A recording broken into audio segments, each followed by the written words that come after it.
जली को आग कहते हैं, बुझी को राख कहते हैं, पर राख से जो दोबारा चमक जाए उसे ही तो आपकी मेहनत का चमत्कार कहते हैं। So hello, welcome back children in your science class. मैं हूं आपकी साइंस टीचर। आपको आज पढ़ाऊंगी मैटर इज आवर सराउंडिंग। आप सोचते हो मैम मैटर क्या होता है, स्कूल में पढ़ाया तो जाता है पर आपको कुछ भी समझ नहीं आता। तो आज हम इतने इसी कॉन्सेप्ट्स लेकर आए हैं जिससे कि अब ये चैप्टर पूरा आपके लिए हलवा बन जाएगा। आपके हर कॉन्सेप्ट को यहाँ पर रिकॉल किया गया है। तो चलिए चैप्टर शुरू करते हैं। तो इससे पहले मैं आपको बता दूं, साइंस के आपको सारे चैप्टर्स जो है यहाँ पर मिल जाएंगे। आप चैनल के प्लेलिस्ट में जाएं, वहां पर विजिट करें और पूरे की पूरे 12 चैप्टर्स का यहाँ पर आपको कलेक्शन मिल जाएगा। तो चलिए हम चैप्टर को शुरू करते हैं कि स्कूल में आपको समझाया तो गया मैटर क्या है, पर मैटर कुछ भी नहीं समझ में आया। ये वो वाला मैटर नहीं है जो आपके क्लास में होता है, डिशोम डिशोम, है ना। ये मैटर है हमारे आसपास, in our surrounding. Everything is made up of matter in the universe. बेटा इस यूनिवर्स में हर एक चीज मैटर से बनी हुई होती है। अभी हम पढ़ेंगे ये मैटर क्या क्या होते हैं। सॉलिड होते हैं, लिक्विड होते हैं और गैसेस होते हैं। तो चलिए चैप्टर को शुरू किया जाए यूं डिशूम करके, ठीक है। चलिए तो सबसे पहले बेटा हम यहाँ पर इसके इंडेक्स विजिट करेंगे।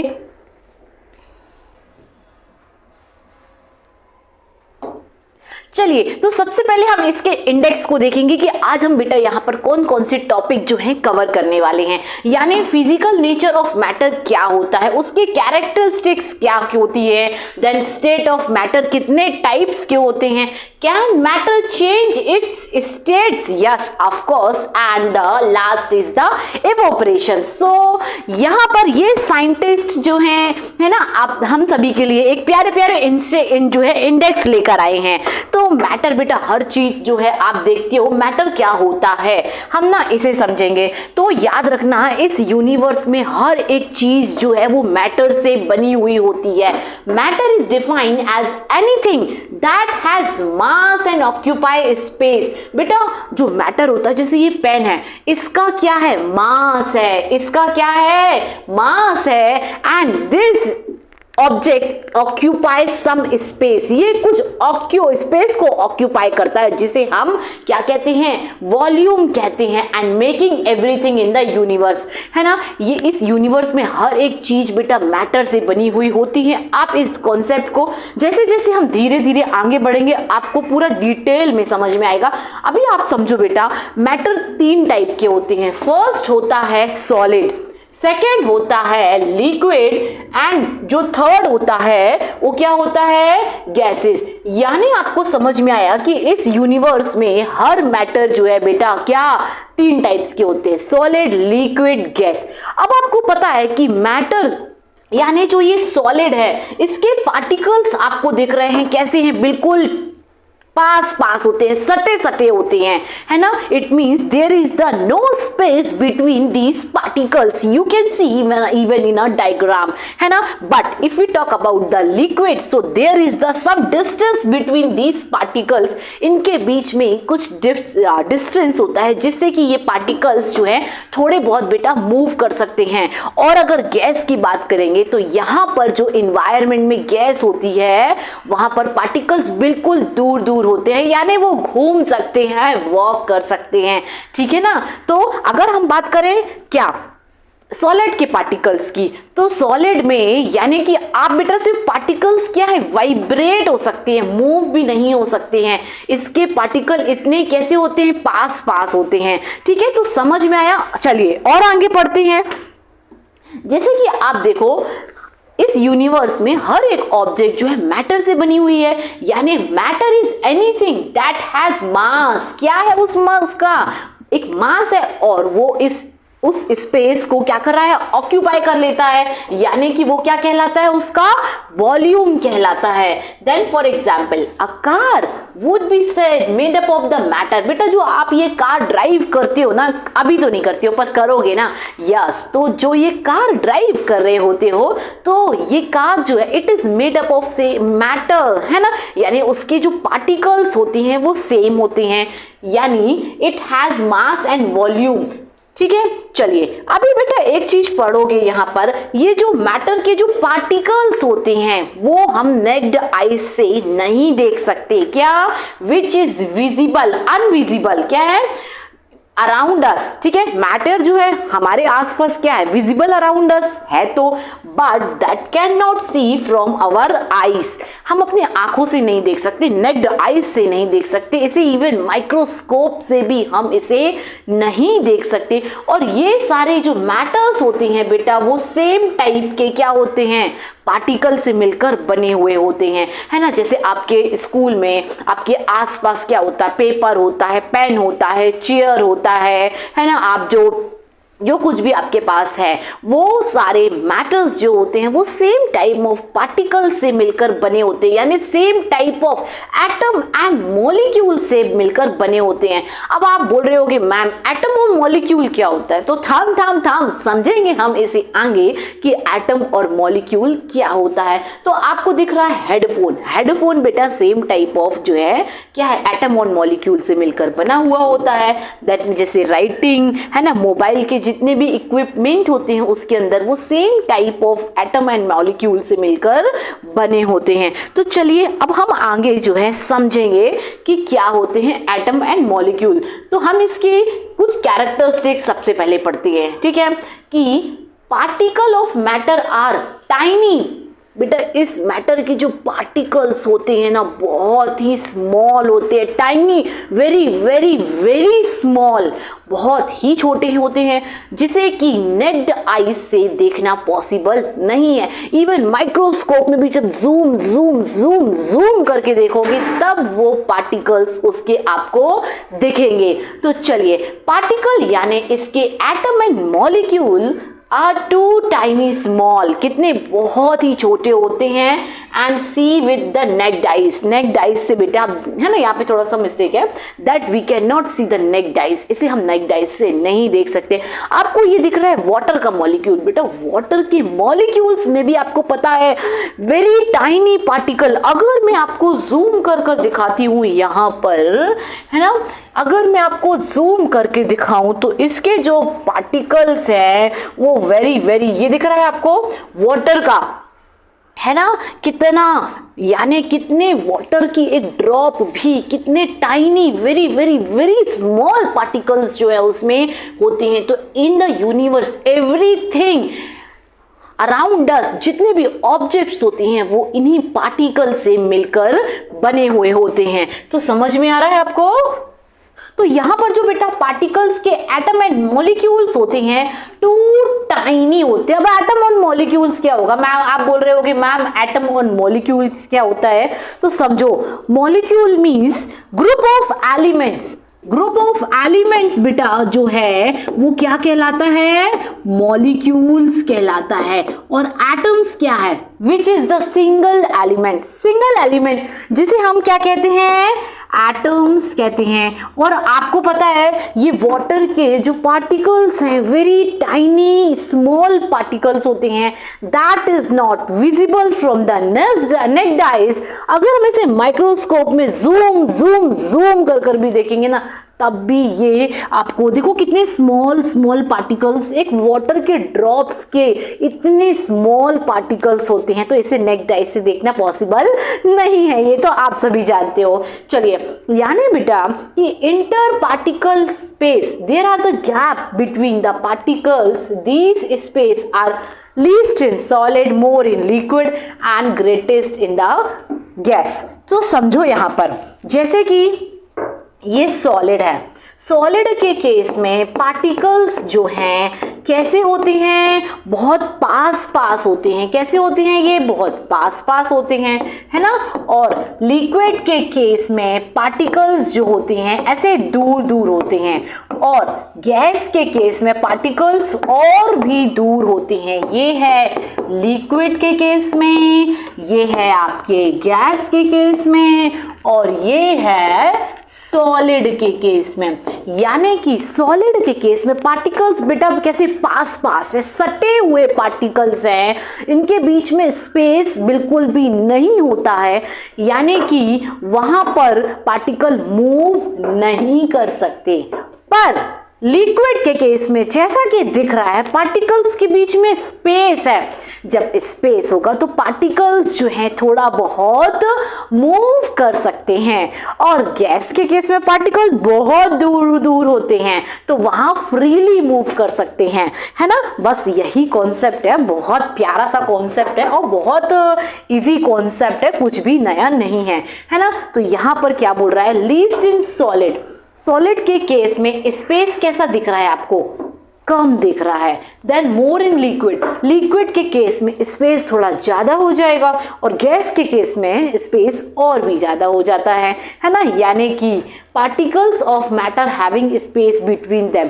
तो हमने अल्टीमेटली क्या देखा कि सॉलिड, लिक्विड, गैस, इन तीनों केसेस में पार्टिकल्स के बीच में जो है स्पेस दिखाई देता है। समझ में आया यहाँ तक? चले आगे बढ़ते हैं, है ना। तो हम यहाँ पर देखेंगे matter is made up of very particles, है ना। मैटर बेटा बहुत very tiny tiny small particle से ये मैटर जो है बने हुए होते हैं, जिन्हें हम कहते हैं टाइनी पार्टिकल्स। क्या बोलते हैं? जिन्हें हम टाइनी पार्टिकल्स बोलते हैं।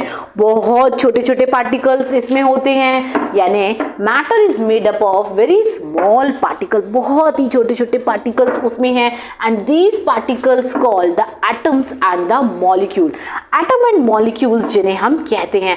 आप बोलोगे मैम होता क्या है एटम? सो एटम जैसे आपको दिख रहे हैं single element which can not be independent, ये इंडिपेंडेंट, ये जो है ना इंडिपेंडेंट नहीं रह सकते, इतने छोटे पार्टिकल्स जिन्हें हम एटम्स कहते हैं। Atoms smallest particle of the element, किसी एलिमेंट्स का स्मॉलेस्ट पार्टिकल बेटा क्या कहलाता है? एटम्स कहलाता है। सो मॉलिक्यूल क्या होता है मैम? मैंने आपको ऑलरेडी ही बताया, विच इज मोर देन 2 और more element, that is called the molecule, and it can be in a group, वो ग्रुप में भी रह सकते हैं, है ना। So a molecule is a group of 2 और more atoms chemically bounded together. ये केमिकली बाउंडेड होते हैं, ये कहलाते हैं मैटर। तो समझ में आया? ये एटम्स जो कि स्मॉल है ना, अगर मैंने ये डॉट भी रखा है तो इससे भी स्मॉल जो है वो क्या कहलाता है? एटम्स कहलाता है। And atoms can not be independent, single नहीं रह सकता। Molecule which can be more than 2 element और in a group, that is called the molecule. So concept बिल्कुल क्लियर है, आ रहा है आप सभी को ना समझ में? जहां कहीं भी प्रॉब्लम है तो आप मुझे मैसेज कर दीजिएगा, कमेंट में कमेंट कर दीजिएगा। अभी देखो बेटा ये सॉलिड है, यानी इसके पार्टिकल्स कैसे हैं? डेंस्ड है, बिल्कुल सटे सटे हैं, इनके बीच में एक भी स्पेस आपको नहीं देखने को मिलेगा। पर लिक्विड के केस में क्या होता है? लिक्विड के केस में आपको इनके बीच में स्पेस दिख रहा है। यहाँ पर पार्टिकल्स का क्या दिख रहा होगा? मूवमेंट होगा। और गैस में ये स्पेस बहुत ज्यादा दूर दूर होता है ना। इस वजह से यहाँ पर पार्टिकल्स बेटा क्या है? कोई भी एलिमेंट्स फ्रीली मूव करता है। इट मींस ये एयर में क्या है? इनके मॉलिक्यूल्स दूर दूर हैं। सो आ रहा है समझ में? चलिए अब आपकी एनसीईआरटी की हम लाइन पढ़ेंगे कि एनसीईआरटी जो है क्या बोल रही है। देखो कोई भी जैसे कोई भी मास और वॉल्यूम होता है तो बेटा उसका क्या होता है? मास होता है at take up space in a matter, है ना। वो कोई स्पेस जो है क्या करता है? ऑक्यूपाई करता है। तो एग्जाम्पल रॉक है, एयर, वाटर। अभी पार्टिकल्स के नेचर पढ़ेंगे कि ये पार्टिकल्स जो हैं composed of extremely small particles, बहुत ही एक्सट्रीमली स्मॉल छोटू छोटू पार्टिकल्स से मिलकर ये बने होते हैं, जिन्हें हम कहते हैं एटम्स एंड द मॉलिक्यूल्स। अभी हम पढ़ते हैं कि particle of matter having space between them, ये हम पहले ही पढ़े है ना बेटा। स्पेस तीनों में है पर कहीं स्पेस कम है, that is the dense space, है ना। स्पेस बहुत डेंस है, कम है, वहां पर घना स्पेस जो है नहीं, कहीं पर नहीं, ऐसा नहीं बोलेंगे, कहीं पर स्पेस कम है, बिल्कुल बहुत कम है। सिर्फ ये पार्टिकल के अपने जगह पर वाइब्रेट हो सकते हैं। ठीक वैसे ही जैसे सुबह आपका अलार्म आपके प्लेस पे क्या होता है, वाइब्रेट होता है, जुम जुम जुम, वो मूव नहीं करता है ना। ऐसे ही ये सॉलिड के केस में, लिक्विड में उनके बीच में स्पेस थोड़ा बढ़ जाता है और गैस के केस में स्पेस और भी ज्यादा बढ़ जाता है। Then strongest attraction, solid have highest force of attraction compare to liquid and the gas. समझो यहाँ पे, जब बेटा सॉलिड के केस में स्पेस जब कम होता है तो यहां पर फोर्स ऑफ अट्रैक्शन ज्यादा होता है as compare to liquid and the gas. यानी कि समझो यहां पार्टिकल बिल्कुल कैसे हैं, ये पेन है, पेन के पार्टिकल बिल्कुल डेंस हैं, तो इनमें फोर्स ऑफ अट्रैक्शन ज्यादा होता है, जिसकी वजह से ये स्ट्रॉन्ग भी होते हैं और रिजिड भी होते हैं। यानी कि इन्हें अगर हम मारेंगे तो टूटेंगे नहीं। और अगर वहीं हम बात करेंगे थर्माकोल की, तो उसके जो पार्टिकल्स होते हैं वो वीक होते हैं, जो कि एक क्रैक मारने पर ही टूट जाते हैं। तो आया समझ में? Mostly space in gas, less in liquids and least in solid। ठीक है, यानी देखो स्पेस सबसे ज्यादा कहां देखने को मिल रहा है, गैस में बहुत ज्यादा स्पेस है, फिर उसके बाद लिक्विड में, ठीक है, और सबसे कम स्पेस आपको सॉलिड में मिलेगा। Then particle movement in most in gas, less in liquid and least in gas. तो इसी वजह से इनका जो मूवमेंट है, जब यहाँ पर सबसे ज्यादा स्पेस है, इसी वजह से यहाँ पर पार्टिकल्स का मूवमेंट भी कैसा होता है, मैक्सिमम होता है। यहाँ पर स्पेस कम है, इसीलिए यहाँ पर लेस मूवमेंट होगा पार्टिकल का, और यहाँ पर स्पेस है ही नहीं, तो यहाँ पर लीस्ट मूवमेंट पार्टिकल्स के होते हैं। समझ में आया? तो इसी वजह से जो सॉलिड की कंडीशन होती है, पार्टिकल्स वहां पर वाइब्रेट हो रहे हैं, सिर्फ जैसे ही, वैसे ही आप जो बेटा, जैसे कि जब कभी हम दशहरा देखने जाते हैं, स्पेस नहीं होता, हम वहां पर सिर्फ पैर रखने की जगह भी नहीं होती है ना, फुल फाइनल दशहरा वाले दिन सिर्फ हम ऐसे ऐसे करके देखते रहते हैं, सिर्फ वाइब्रेट हो रहे हैं। ठीक है, लिक्विड में थोड़ा स्पेस है तो वहां पर मूवमेंट हो जाएगा, और गैस में ज्यादा स्पेस है तो वहां पर फ्रीली मूव होते हैं। सो आया आपको ये कॉन्सेप्ट समझ में? चलिए, अभी आपकी बुक में एक थ्योरी दी हुई है यहाँ पर, ये तो आप सभी जानते हो कि अब किसी भी ऑब्जेक्ट, कोई भी मैटर जो होता है, उसका मास होता है अपना, और वो किसी स्पेस को ऑक्यूपाई कर लेता है, जिस वो वॉल्यूम होता है। ठीक है, फिर meaning it take space can be weight. Everything in the universe क्या है, made up of matter, material है ना। इस यूनिवर्स में हर चीज बेटा किससे, किसी ना किसी मटेरियल से बनी हुई है। सपोज मैं इस पेन की बात करूं तो इसमें आयरन है, इसमें मैग्नेट है, और इसके कुछ कंपोनेंट जो कि सेम टाइप ऑफ एलिमेंट से बनी हुई होती है, which scientist have named matter. Scientist जो है इसके क्या नाम दिया है, इसे मैटर नाम दिया है। अब हमारे जो इंडियन फिलोसोफर हैं, क्या हमारे जो अर्ली इंडियन फिलोसोफर है, वो कहते हैं कि उन्होंने मैटर को क्लासिफाई किया 5 बेसिक एलिमेंट्स। क्या 5 बेसिक एलिमेंट में उन्होंने इसे डिफाइन किया है, जिसे कहा जाता है पंच तत्व। क्या कहा जाता है, पंच तत्व कहा जाता है। एयर, वाटर, स्काई, फायर है, ठीक है, और अर्थ, ठीक है, जिसे पंच तत्व कहा गया है। अब यानी इस यूनिवर्स में हर लिविंग और नॉन लिविंग थिंग है ना बेटा, non living thing, living in non living thing, जो कि क्या है, उसके मैटर से बनी हुई है, और उसमें 5 यही बेसिक 5 एलिमेंट्स पाए जाते हैं। अभी हम इस मैटर के केमिकल प्रॉपर्टीज के बारे में पढ़ेंगे और इसकी फिजिकल प्रॉपर्टीज के बारे में पढ़ेंगे। तो यहां तक आपको समझ में आया सब कुछ समझ में? ठीक है ना। चलिए आगे बढ़ते हैं। इन चैप्टर बोर नहीं है, आपका चैप्टर बहुत ही इंटरेस्टिंग है, बट ये है बेटा थोड़ा आपको पेशेंस के साथ पढ़ना होगा, है ना, क्योंकि अभी ये आपके लिए फर्स्ट टाइम है, तो आपको चीजें उसके कॉन्सेप्ट को समझो। आप बुक की थ्योरी पर मत जाओ, है ना, चीजों उसके कॉन्सेप्ट को पकड़ कर चलो और फोकस होकर पढ़ो, जिससे कि आप उस चैप्टर में अच्छी कमांड, आपकी कमांड जो है ना वो कैसी हो सके, उसमें स्ट्रांग हो सके। चलिए आगे बढ़ते हैं। अभी देखो यहाँ पर ये एक्टिविटी आपकी बुक में बहुत ही है, इवन आई लाइक इट, है ना, इसका प्रैक्टिकल जरूर करना। ये प्रैक्टिकल ये बोलता है कि ये है बीकर, और बीकर में बेटा आपने लिया है वाटर। ये जो छोटे छोटे पार्टिकल दिख रहे हैं इस वाटर के, ये क्या है, पार्टिकल्स है, यानी कितने मिलियन ऑफ टाइम, वाटर के मिलियंस ऑफ टाइम्स पार्टिकल है। अब उसमें आप ऐड कर रहे हो शुगर एंड द सॉल्ट, जो भी आपको पसंद आए। मैंने तो शुगर, है ना, आई लाइक स्वीट, तो मैंने शुगर के क्रिस्टल्स ऐड किया। जब बीकर में आप 1 स्पून शुगर ऐड करोगे तो वाटर लेवल इंक्रीज हो जाएगा, यानी उस वाटर का वॉल्यूम इंक्रीज हुआ।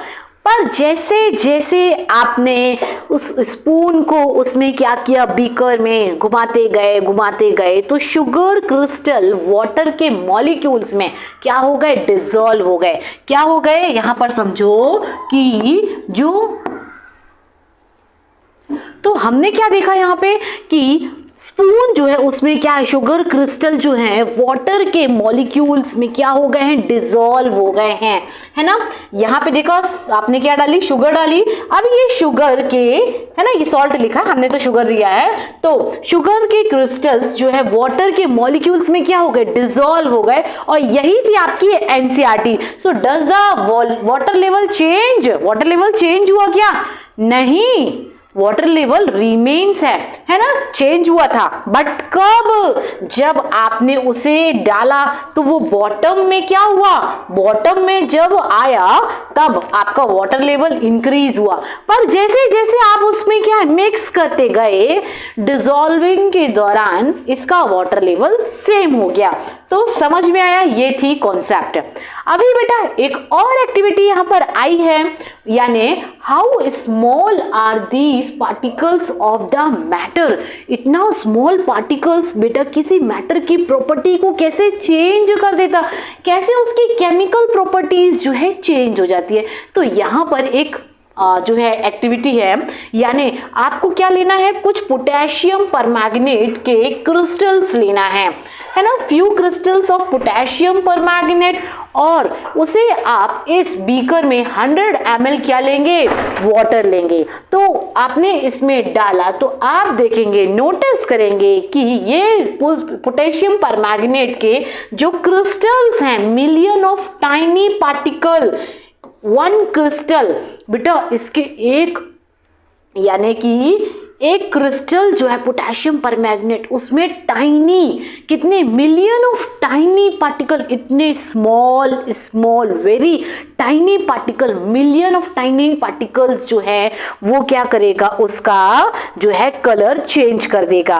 Themselves into smaller and the smaller particle. ये एक्टिविटी आपकी कुछ भी नहीं है, सिंपल आपने कुछ ड्रॉप्स यहां पर डाले। अगेन आपको क्या करना है, इसका 10 ml निकाल के आपने इस बीकर में डाला, then again you have to do 10 ml, है ना, this activity you have to do 5 to 8 times. So आप देखोगे कि उसका बेटा जो मिलियन ऑफ टाइनी पार्टिकल्स था, आपने उसका 10 ml भी निकाल के डालते गए, तो यहां पर आपका कलर जो है चेंज हो गया बीकर का, है ना, उसके वाटर के मॉलिक्यूल्स का। तो ये आपकी एक्टिविटी वही है।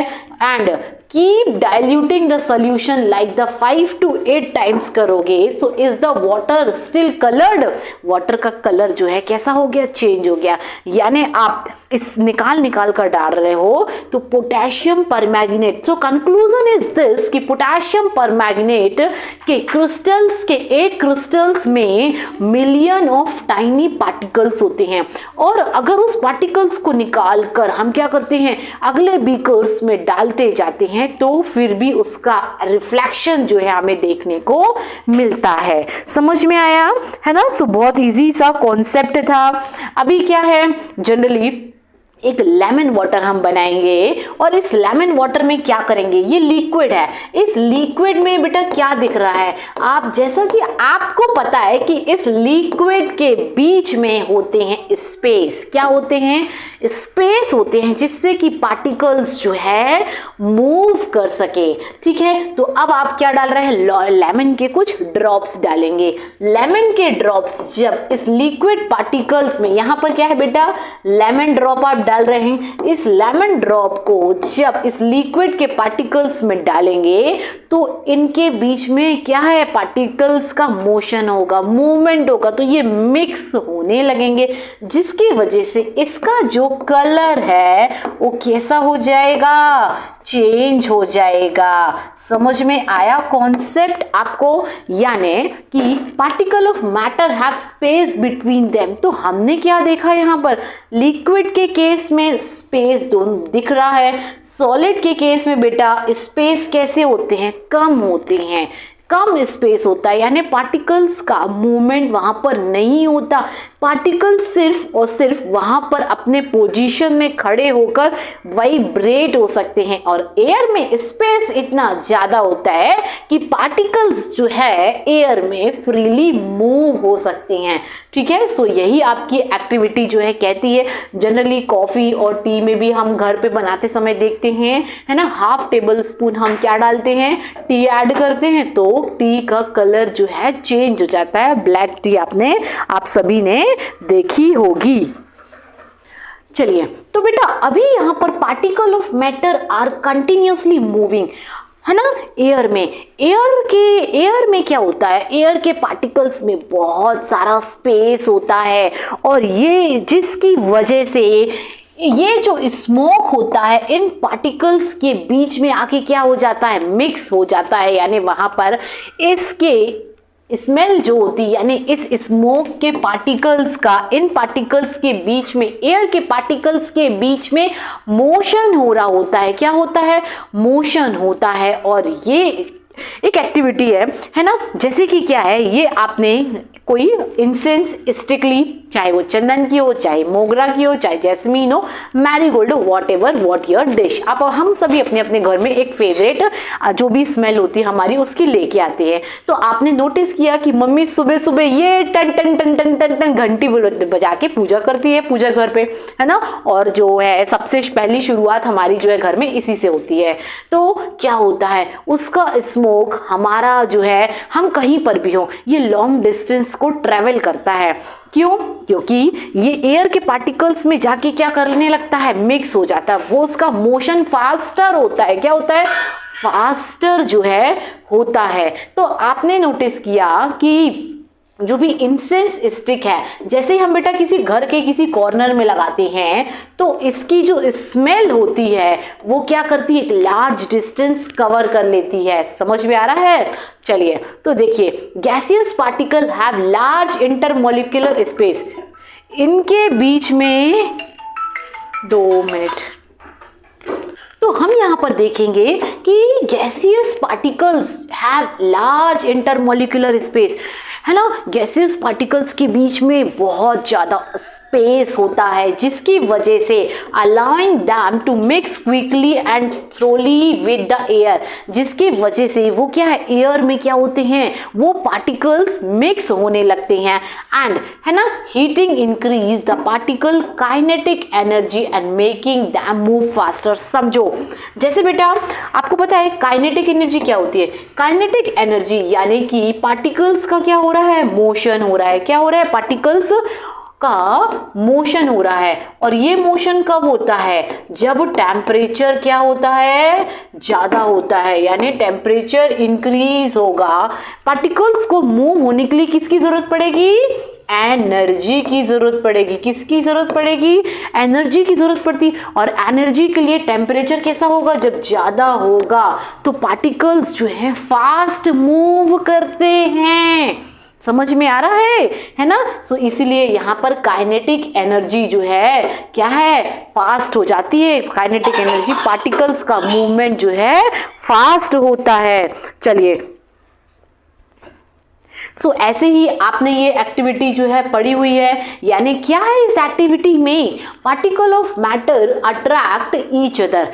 सॉलिड के केस में पार्टिकल्स जो हैं क्या है, अट्रैक्ट करते हैं। आपको पता है कि पार्टिकल्स जो है सॉलिड में फोर्स ऑफ अट्रैक्शन ज्यादा होता है। क्यों होता है?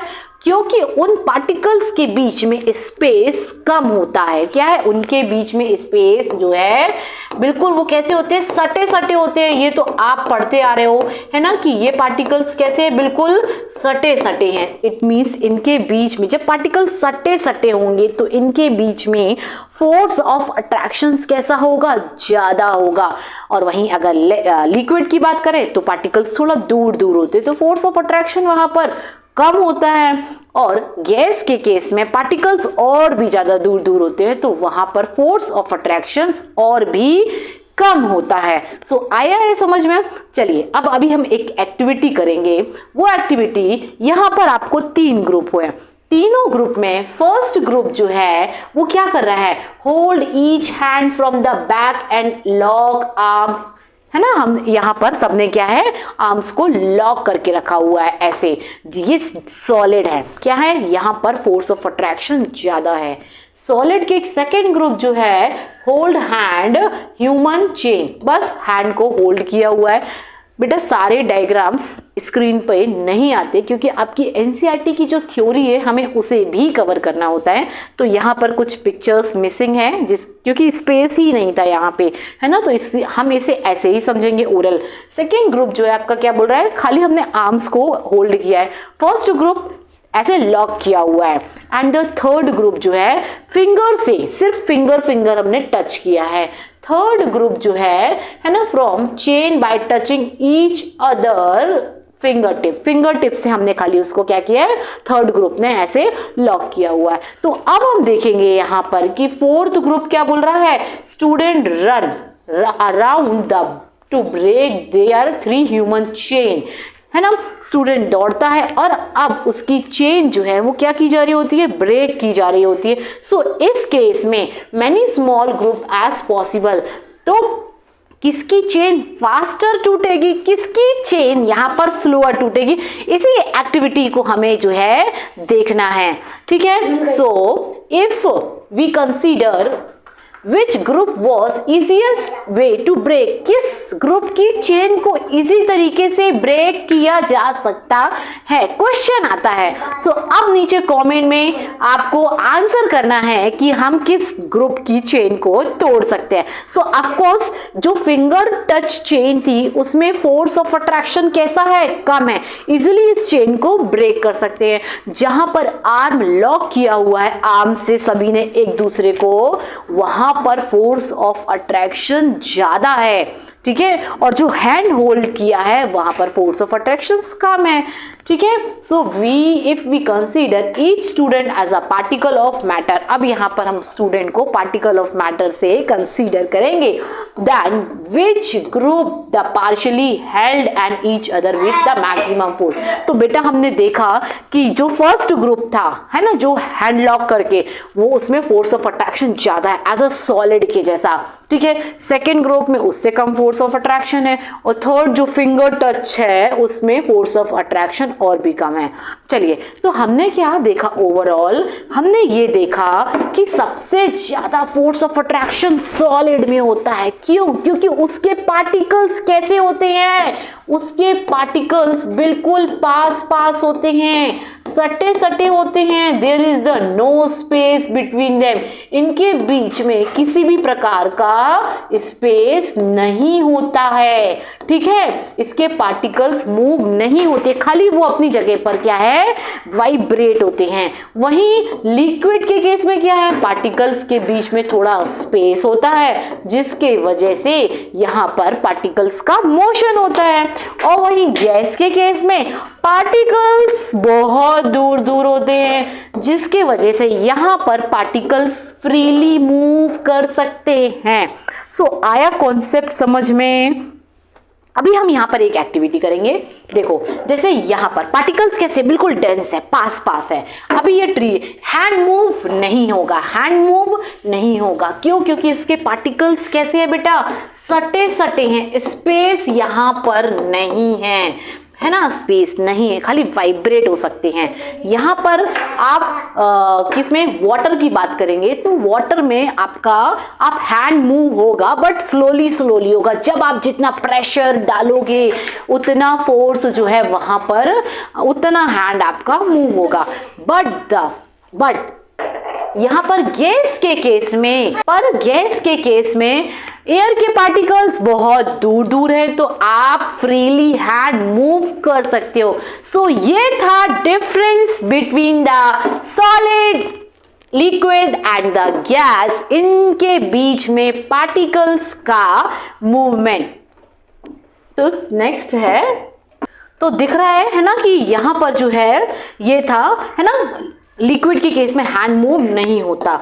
चलिए तो अभी हम पढ़ेंगे यहाँ पे उसकी कुछ कैरेक्टरिस्टिक्स को। दिख रहा है ना। सॉलिड के केस में क्या होता है, फोर्स ऑफ अट्रैक्शन ज्यादा होता है। क्या है बेटा, फोर्स ऑफ अट्रैक्शन क्यों है, ज्यादा होता है। क्यों? क्योंकि इंटरमोलिक्यूलर फोर्स जो है उनके बीच में बहुत ज्यादा कैसा होता, स्ट्रॉन्ग होता है। सॉलिड के केस में आपको दिख रहा है इंटरमोलिक्यूलर स्पेस इनके बीच में बहुत ज्यादा स्ट्रॉन्ग है, जिस वजह से particle, atom and molecule, ions जो होते हैं वो टाइटली पैक्ड होते हैं अपनी पोजीशन पे। क्या होते हैं वो, टाइटली पैक्ड होते हैं अपने पोजीशन पे, वो टाइटली पैक्ड होते हैं and giving solid their rigidity, है ना। रिजिडिटी मींस इसी वजह से वो क्या है, रिजिड होते हैं, उनका स्ट्रक्चर हार्ड होता है and define shape, volume, liquid, gas where these force are weaker. जबकि लिक्विड के केस में और गैस के केस में ये जो फोर्स ऑफ अट्रैक्शन होता है वो कम होता है।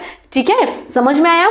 चलिए अभी देखो, सबसे ज्यादा इस फोर्स ऑफ अट्रैक्शन अगर स्ट्रॉन्ग है तो किस में है, सॉलिड के केस में है। स्ट्रॉन्ग फोर्स ऑफ अट्रैक्शन किसके पास है बेटा, सॉलिड के पास हाईएस्ट फोर्स ऑफ अट्रैक्शन है। अगर मैं इसे एक मारूंगी तो मेरा हाथ मूव नहीं करेगा। इस सॉलिड के केस में मेरा हाथ उस पार नहीं जाएगा, है ना, कंपेयर टू लिक्विड और गैस। लिक्विड में हम पानी अपना कैसे हैं, है फोर्स स्लो होता है, गैस में सबसे ज्यादा फास्ट मूव होता है।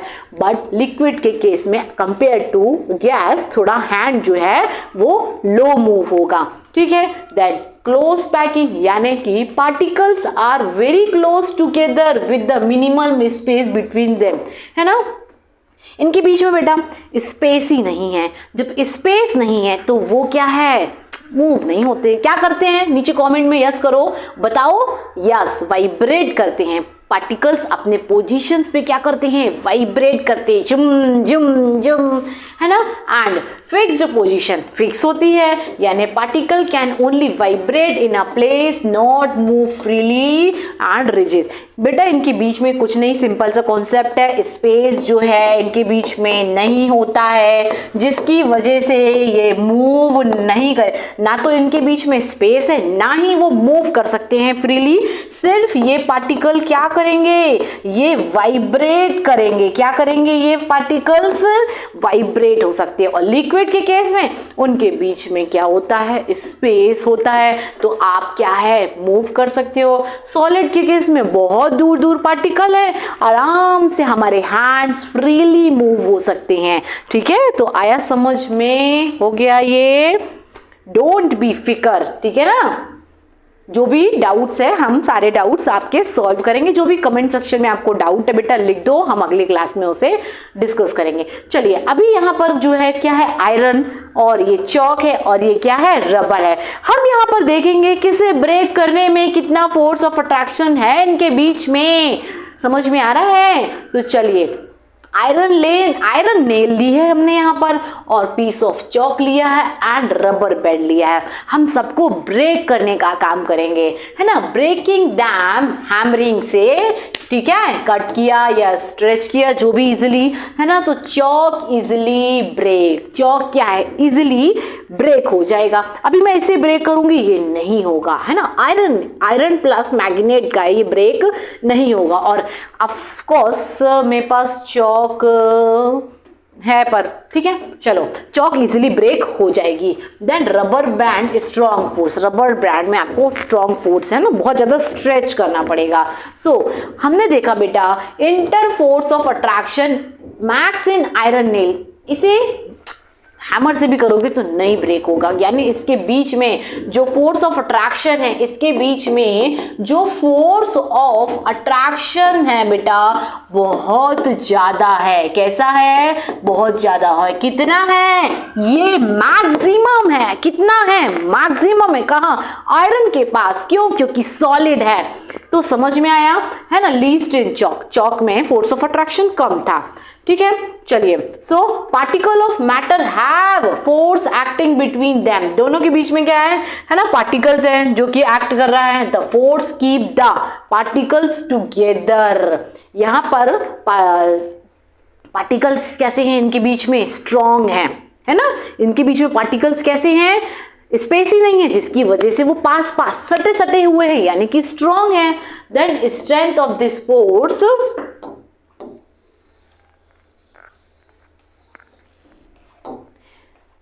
This force of attraction vary from one kind of matter to another. समझ में आ रहा है ना, यानी यहाँ पर फोर्स ऑफ अट्रैक्शन ज्यादा है। क्यों ज्यादा है, क्योंकि ये सॉलिड है, और सॉलिड में हमने पढ़ा हुआ है उनके बीच में स्पेस बहुत कम होता है, लीस्ट स्पेस होता है, जिसकी वजह से वो मूव नहीं करते हैं, और इस वजह से आयरन नेल में फोर्स ऑफ अट्रैक्शन ज्यादा है। यहाँ पर पार्टिकल्स के बीच में स्पेस है, जिसकी वजह से फोर्स ऑफ अट्रैक्शन क्या है, कम है। इस वजह से हम इस चॉक को इजीली ब्रेक आउट कर सकते हैं। ठीक है, चलिए तो हम इसकी कुछ पॉइंट्स देखेंगे। देखो है ना, ये सॉलिड है, ये लिक्विड है, और ये क्या है, गैसेस है। तो पार्टिकल्स कैसे हैं, वेरी स्मॉल, बहुत छोटे छोटे पार्टिकल्स होते हैं। एंड है ना, पहली प्रॉपर्टी हमने क्या पढ़ी बेटा, पार्टिकल्स बहुत छोटे छोटे होते, वेरी टाइनी, है ना। वाटर के ड्रॉपलेट में हमने देखा था कि वाटर की जो एक ड्रॉप होती है, इसमें भी बहुत सारे छोटे छोटे स्मॉल वेरी टाइनी पार्टिकल्स जो है होते हैं। मैंने आपको दिखाया हुआ है स्टार्टिंग में। And particle of matter have between the space, उनके बीच में क्या होता है, स्पेस होता है। सॉलिड के केस में ज्यादा है, लिक्विड के केस में कम है, और गैस के केस में और भी कम है। ठीक है, इसी वजह से पार्टिकल्स आर मूविंग, है ना। गैस में स्पेस क्या है, बहुत कम है, इस वजह से पार्टिकल्स फ्रीली मूव होते हैं। Then particle attract each other, solid के केस में पार्टिकल्स कैसे हैं, बिल्कुल पास पास है, इसी वजह से वहां पर फोर्स ऑफ अट्रैक्शन ज्यादा हो जाता है। सो आया समझ में कॉन्सेप्ट? हाँ मैम, वेरी। आपको इंक्रीज करना है, आप अपने IQ लेवल को इंक्रीज करें। ये नहीं कि वीडियो को, उसी चीज को आप 4 बार देख रहे, 3 बार देख रहे, एक बार में आपको चैप्टर समझ में आना चाहिए, है ना। अगर आप किसी चीज को 4 बार देख के समझ रहे हो ना, इट मीन्स, इसका मतलब है आपका IQ लेवल कम हो रहा है। समझ में आ रहा है, तो अपने IQ लेवल को बढ़ाओ। ठीक है, चलो अभी हम डिफ्यूजन के बारे में पढ़ेंगे कि डिफ्यूजन जो है क्या होता है। तो डिफ्यूजन बेटा ऐसा होता है कि जब किसी के कुछ, जैसे हम जो एक्टिविटी करते आ रहे हैं, है ना, उसमें क्या है, हमने जैसे पोटेशियम परमैंगनेट देखा, तो पोटेशियम परमैंगनेट के कुछ ड्रॉप्स हमने वाटर में डाले, तो वाटर के क्रिस्टल्स में वो क्या हो गए, मिक्स हो गए, यानी ये डिफ्यूजन ही तो है। जहां पर एक एग्जांपल, चलो आओ और करते हैं। हमने कुछ ड्राई मॉलिक्यूल्स लिए हैं, ठीक है। अभी हम क्या करेंगे, हायर कॉन्सेंट्रेशन से ये लोअर कॉन्सेंट्रेशन में क्या हो जाएंगे बेटा, मिक्स हो जाएंगे। कुछ ड्राई मॉलिक्यूल्स लिए वाटर मॉलिक्यूल्स में, ये रेड है ना, जो red molecules, these are the dry molecules and the yellow molecules are the water molecules. So higher concentration से जब low concentrations की तरफ ये क्या होते हैं, मिक्स हो जाते हैं, यानी डिफ्यूजन हो जाता है। तो यही है डिफ्यूजन, है ना। हमने कुछ ड्रॉप्स इसके डाले, जैसे ही हमने डाले, ये देखो इमेज यहाँ पर दिख रही है, दिख रहा है ना, हमने कुछ ड्रॉप्स डाल दिए इसमें,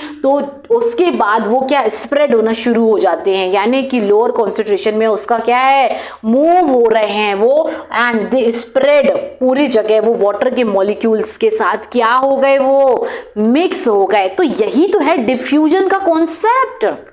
समझ में आया? किसी भी चीज को एक बार में समझने की कोशिश करो, नहीं आ रहा तो ओके, सेकेंड टाइम आपको कर लेना है, पर अपने आईक्यू लेवल को घटाना नहीं है, उस चीज को 4 बार देख देख के घटाना नहीं है उसे, ठीक है, अपने आईक्यू लेवल को बढ़ाओ। चलो डिफ्यूजन क्या है, तो डिफ्यूजन बेटा movement of the molecule from the region of the higher concentrations to the region of the lower concentration, है ना। मॉलिक्यूल्स का मूवमेंट हो रहा है, जैसे ये ड्राई मॉलिक्यूल्स है, अब ये ड्राई मॉलिक्यूल्स का हायर कॉन्सेंट्रेशन से यहां पर जो लोअर कॉन्सेंट्रेशन है वहां पर क्या हो रहा है बेटा, मूवमेंट हो रहा है, देन कॉन्सेंट्रेशन। वाई, क्यों? क्योंकि पार्टिकल्स जो है उनके बीच में क्या है, स्पेस है। हमने पढ़ा, अभी हम शुरू से चैप्टर में पढ़ते आ रहे हैं कि लिक्विड के केस में पार्टिकल्स के बीच में स्पेस है, जिस वजह से पार्टिकल्स जो हैं उनके बीच में क्या है, मूव होने लगते हैं। तो यही है डिफ्यूजन का कॉन्सेप्ट। आया समझ में? चलिए आगे बढ़ें। Very good. चलिए अभी यहां पर हम देखो कुछ और एग्जाम्पल्स हैं, जैसे कि spread smell insects stick in a room. चंदन की खुशबू रूम में पूरे फैल जाती, स्प्रेड हो जाती है। आपने परफ्यूम लगाया, है ना, वो परफ्यूम जो है, अब हम ये सॉलिड में, लिक्विड में पढ़ रहे थे, अब हम एयर में पढ़ेंगे। तो परफ्यूम जैसे ही आपने निकाला, ये परफ्यूम क्या है, सभी डायरेक्शंस में क्या है बेटा, बोलो, इसके मॉलिक्यूल्स, बॉडी एयर के मॉलिक्यूल्स, एयर देखो ये एयर है, एयर के मॉलिक्यूल्स के बीच में देखो आपको दिख रहा है क्या, बहुत ज्यादा स्पेस है। तो जैसे ही आपने परफ्यूम निकाला, इसके मॉलिक्यूल इस एयर के मॉलिक्यूल्स में क्या हो गए, मिक्स होने लगे। तो वो जो स्मेल है परफ्यूम की पूरे रूम में यूं क्लिक में जो है स्प्रेड हो जाती है। सेम पोटेशियम परमैंगनेट के कुछ क्रिस्टल्स आपने वाटर के मॉलिक्यूल्स में डाले, तो वाटर्स जो है उसका कलर चेंज होने लगा। सो यही कॉन्सेप्ट है, ठीक है, डिफ्यूजन। डिफ्यूजन जो है हम पढ़ रहे हैं बेटा गैस के केस में, है ना, गैस के केस में बहुत ज्यादा होता है, क्या होता है, मैक्सिमम होता है। गैस के केस में डिफ्यूजन जो है वो कैसा है, मैक्सिमम है। क्यों? क्योंकि एयर्स में बेटा, कहाँ, एयर के में स्पेस जो होता है वो कैसा होता है, बहुत दूर दूर होते हैं। एयर के मॉलिक्यूल कैसे दूर दूर होते हैं, ठीक है, जिस वजह से यहां पर जो मूवमेंट होता है पार्टिकल्स का, ठीक है, देखने को मिलता है। हाँ, less in liquid and least in solid, यानी कि डिफ्यूजन लिक्विड में कम लेस होता है, सॉलिड में लीस्ट होता है, बिल्कुल भी नहीं होता है, निगलेबल होता है। देन डिफ्यूजन सबसे ज्यादा मैक्स कहाँ पे है, गैस में, फिर लिक्विड में, और सबसे कम कहाँ मिलेगा बेटा आपको, सॉलिड में डिफ्यूजन जो है देखने को मिलता है। अभी हम पढ़ेंगे, देखो यहाँ पर आपकी बुक में दिया हुआ है डिफ्यूजन, कहाँ, फिश, ये फिश डिफ्यूजन कर रही है। डिफ्यूजन कैसे कर रही है बेटा, याद रखना, वाटर में क्या होती है, ऑक्सीजन होती है। इस वाटर में क्या है, ऑक्सीजन है।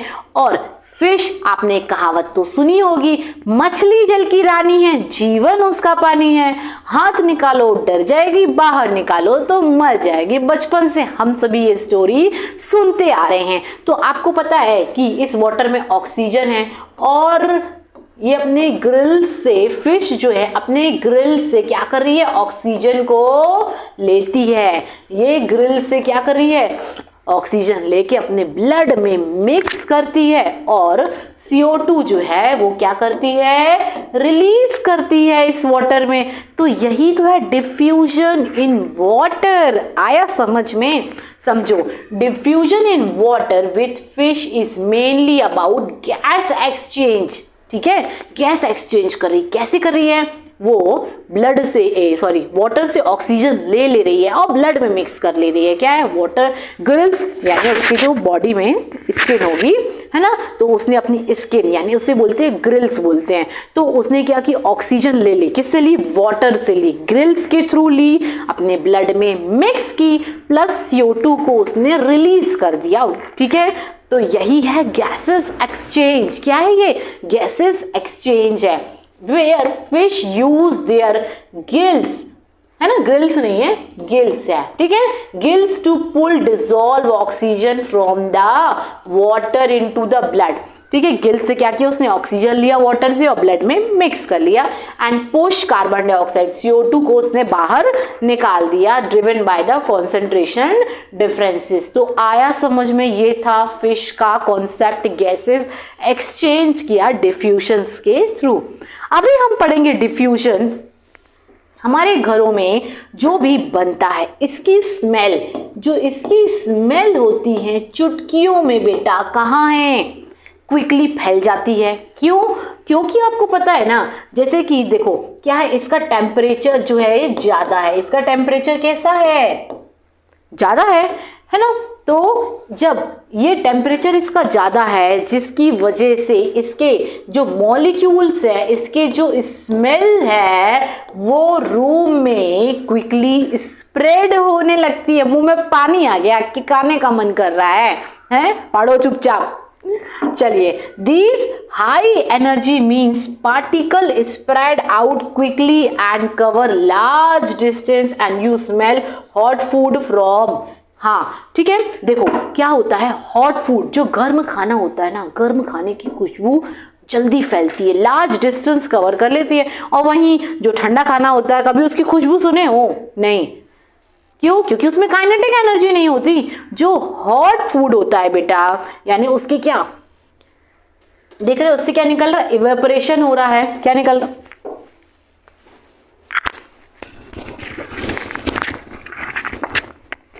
हॉट फूड में क्या है? देखो इवेपोरेशन हो रहा है। इवेपोरेशन हो रहा है जिसके वजह से इसके मॉलिक्यूलर लार्ज डिस्टेंस कवर कर रहे हैं। क्यों? इसके इवेपोरेशन, ये एयर के कांटेक्ट में आया और एयर में क्या है, उनके बीच में क्या है? स्पेस है ना। तो ये इसका इवेपोरेशन एयर के मॉलिक्यूल्स में आके क्या हो गया? मिक्स हो गए। जब मिक्स हो गए तो वो जो खुशबू है वो लार्ज डिस्टेंस को कवर कर लेती है। ठीक है, वहीं cold food has low kinetic energy.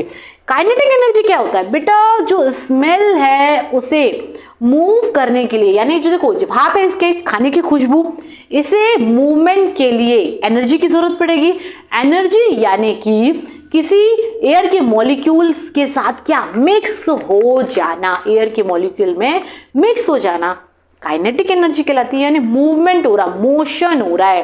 ठीक है, तो आप देखोगे बेटा कोल्ड फूड जो होता है, काइनेटिक एनर्जी जो होती है वहां पर उसके मॉलिक्यूल्स में स्लो होती है। क्या होती है? स्लो होती है। यानी गर्म खाने की खुशबू जो होती है वो क्या होती है? उसकी स्मेल जो होती है एयर के पार्टिकल्स में जाके वो मिक्स हो जाती है और लार्ज डिस्टेंस कवर करती है, स्मेल दूर तक आने लगती है। और वहीं ठंडे खाने में इसकी जो काइनेटिक एनर्जी स्लो हो जाती है। कैसे?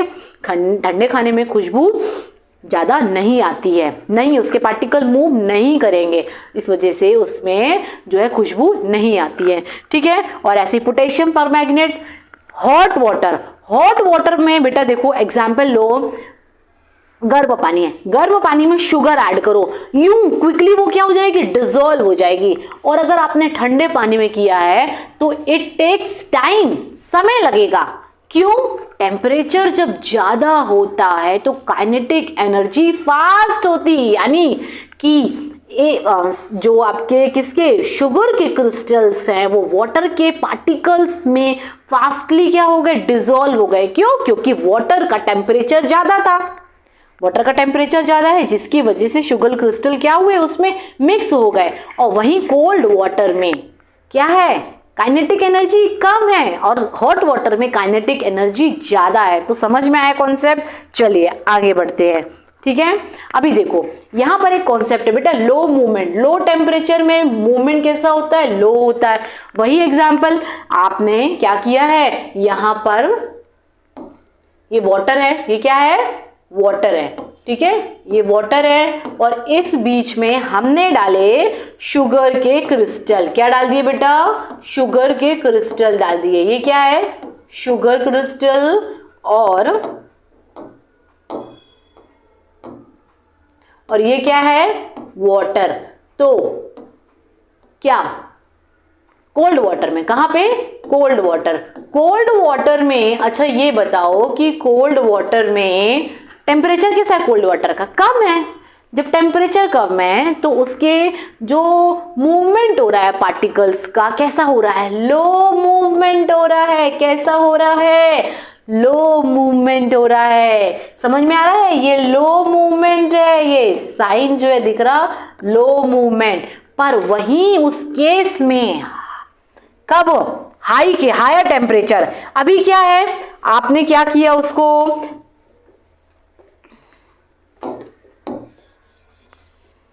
अभी आपने क्या किया? हॉट वाटर है। क्या है बेटा? ये हॉट वाटर है। पानी 100 डिग्री सेल्सियस बिल्कुल गर्म है। अभी ये वाटर है ना, और अच्छी बढ़िया स्टीम निकल रही है। क्या निकल रही है? स्टीम निकल रही है। अभी आपने शुगर के कुछ क्रिस्टल्स यहां पर डाल दिए। शुगर के क्रिस्टल्स इसमें डाले तो क्या हुआ? इसका टेम्परेचर कैसा है? कैसा है टेम्परेचर इसका? ज्यादा है। क्यों? क्योंकि वाटर बॉईल हो रहा है। वाटर क्या हो रहा है? बॉईल हो रहा है। तो इसका टेम्परेचर जो है वो ज्यादा है। जब टेम्परेचर ज्यादा होगा तो शुगर क्रिस्टल डिसॉल्व हो जाएगा क्विकली। यानी जब टेम्परेचर उसका ज्यादा था तो पार्टिकल्स का मूवमेंट जो है कैसा है? हाई है। पार्टिकल्स का मूवमेंट कैसा हो रहा है? हाई हो रहा है। कुछ नहीं, यही कॉन्सेप्ट था, low movement high movement, low temperature high temperature. तो समझ में आया आपको? Very good. चलिए अभी हम यहां पर क्या पढ़ेंगे,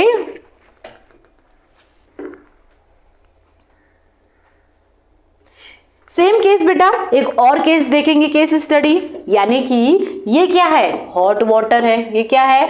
हॉट वाटर है। और ये जो है कैसा है? कोल्ड वाटर है। इसमें हमने डाला है पोटेशियम परमैंगनेट। क्या डाला है? पोटेशियम परमैंगनेट के कुछ ड्रॉप्स डाल दिए। तो आप देखो हॉट वाटर का क्या है? टेम्परेचर ज्यादा है। टेम्परेचर ज्यादा होगा तो मूवमेंट कैसा होगा? हाई मूवमेंट होगा। इस केस को समझो, इस केस को ऐसे समझो, ये हॉट वाटर है। हॉट वाटर है यानी कि बेटा इसका टेम्परेचर जो है कैसा है? ज्यादा है। ठीक है, टेम्परेचर ज्यादा है तो यहां पर आपको हाई मूवमेंट देखने को मिलेगा। क्या मिलेगा? हाई मूवमेंट देखने को मिलेगा। और ये कोल्ड वाटर है। कोल्ड वाटर का टेम्परेचर कैसा है? कम है। कैसा है इसका टेम्परेचर? कम है। जब टेम्परेचर कम होगा, लेस होगा यानी, तो यहां पर इसका मूवमेंट कैसा होगा? लो मूवमेंट। कैसा होगा? लो मूवमेंट जो है आपको देखने को मिलेगा। तो चलिए आपकी एनसीईआरटी क्या कह रही है उस डेफिनेशन को हम यहां पर पढ़ेंगे। Dropping potassium permanganate into hot water dissolve and spread rapidly, है ना, जैसे ही हमने डाला हॉट वाटर में रैपिडली ये मिक्स हो गया, creating a fast moving purple colour. Colour change हो गया। क्या हो गया? कलर चेंज हो गया। While in cold water crystal dissolve much slower. और इस स्लो वाटर में इसकी जो क्रिस्टल्स जब हमने डाले थे so spread gradually, slow move, slowly dissolve हो रहे। कैसे हो रहे हैं? स्लोली डिसॉल्व हो रहे हैं। यहाँ पर फास्ट डिसॉल्व होगा जिसकी वजह से इसका कलर पूरी तरीके से पर्पल हो गया। ठीक है, डिफ्यूजन यानी पार्टिकल क्या हो रहा है बेटा? मिक्स हो रहा है। डिफ्यूजन यानी कि पार्टिकल्स का मिक्स हो जाना, increase with temperature due to higher kinetic energy in hot water. Hot water में काइनेटिक एनर्जी क्या होती है? ज्यादा होती है। कैसे? टेम्परेचर ज्यादा है। जब टेम्परेचर ज्यादा होगा तो उसमें क्या है? ये जो इसके मूवमेंट है, क्या है? इसके मूवमेंट टेम्परेचर ज्यादा होगा, यानी कि पार्टिकल्स का, किसका, पार्टिकल जो है उनका मूवमेंट कैसा हो रहा है, बोलो, फास्टर हो रहा है। क्या है, फास्टर हो रहा है। तो वही तो है काइनेटिक एनर्जी। समझ में आ रहा है? यस, आ गया मैम, है ना। हॉट वाटर यानी फास्टर डिजोल्व हुआ, क्रिस्टल डिजोल्व क्विकली हो गए, rapid colour spread, colour change हो गया fast, purple colour spread quickly and uniform through the water, पूरे के पूरे वाटर में क्विकली वो स्प्रेड हो गया। Reason, water molecule have more kinetic energy. जब वाटर क्या था बेटा, 100% 100 डिग्री सेल्सियस पे आपने बॉईल कर लिया, तो वाटर के मॉलिक्यूल में काइनेटिक एनर्जी कैसी आई, फास्ट आई, डिसॉल्विंग प्रॉपर्टी फास्ट आ गई एंड दे मूव फास्टर। ठीक है, जिसकी वजह से ये पोटेशियम परमैंगनेट के जो ड्रॉप्स थे वो फास्टली उस वाटर पे मिक्स हो गए, डिसॉल्व हो गए। चलिए अभी बेटा हम स्टेट ऑफ मैटर के बारे में पढ़ेंगे। थक गए?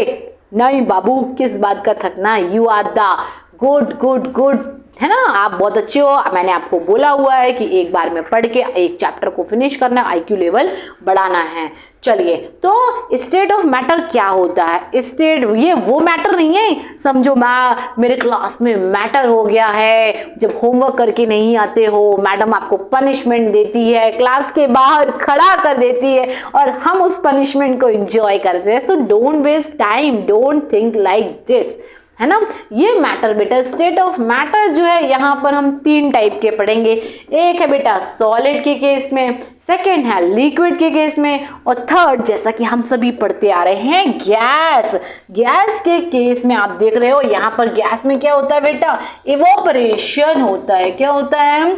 इवोपरेशन होता है। देखो मैं आपको समझाती हूँ कैसे। जब इवोपरेशन फास्ट कब होता है, समझो समर में आपने क्या है, पानी रखा तो टेम्परेचर कैसा है समर का, बोलो 45 डिग्री सेल्सियस। समर का टेम्परेचर कैसा है, बोलो 45 डिग्री सेल्सियस होता है। तो इवोपरेशन फास्ट होता है। क्यों? इवोपरेशन यानी कि वाटर के मॉलिक्यूल फास्टली कैसे होते, इवोपरेट होते हैं। बट अगर हम बात करें विंटर की, तो विंटर का टेम्परेचर कैसा होता है, 30 डिग्री होता है, यानी कम होता है।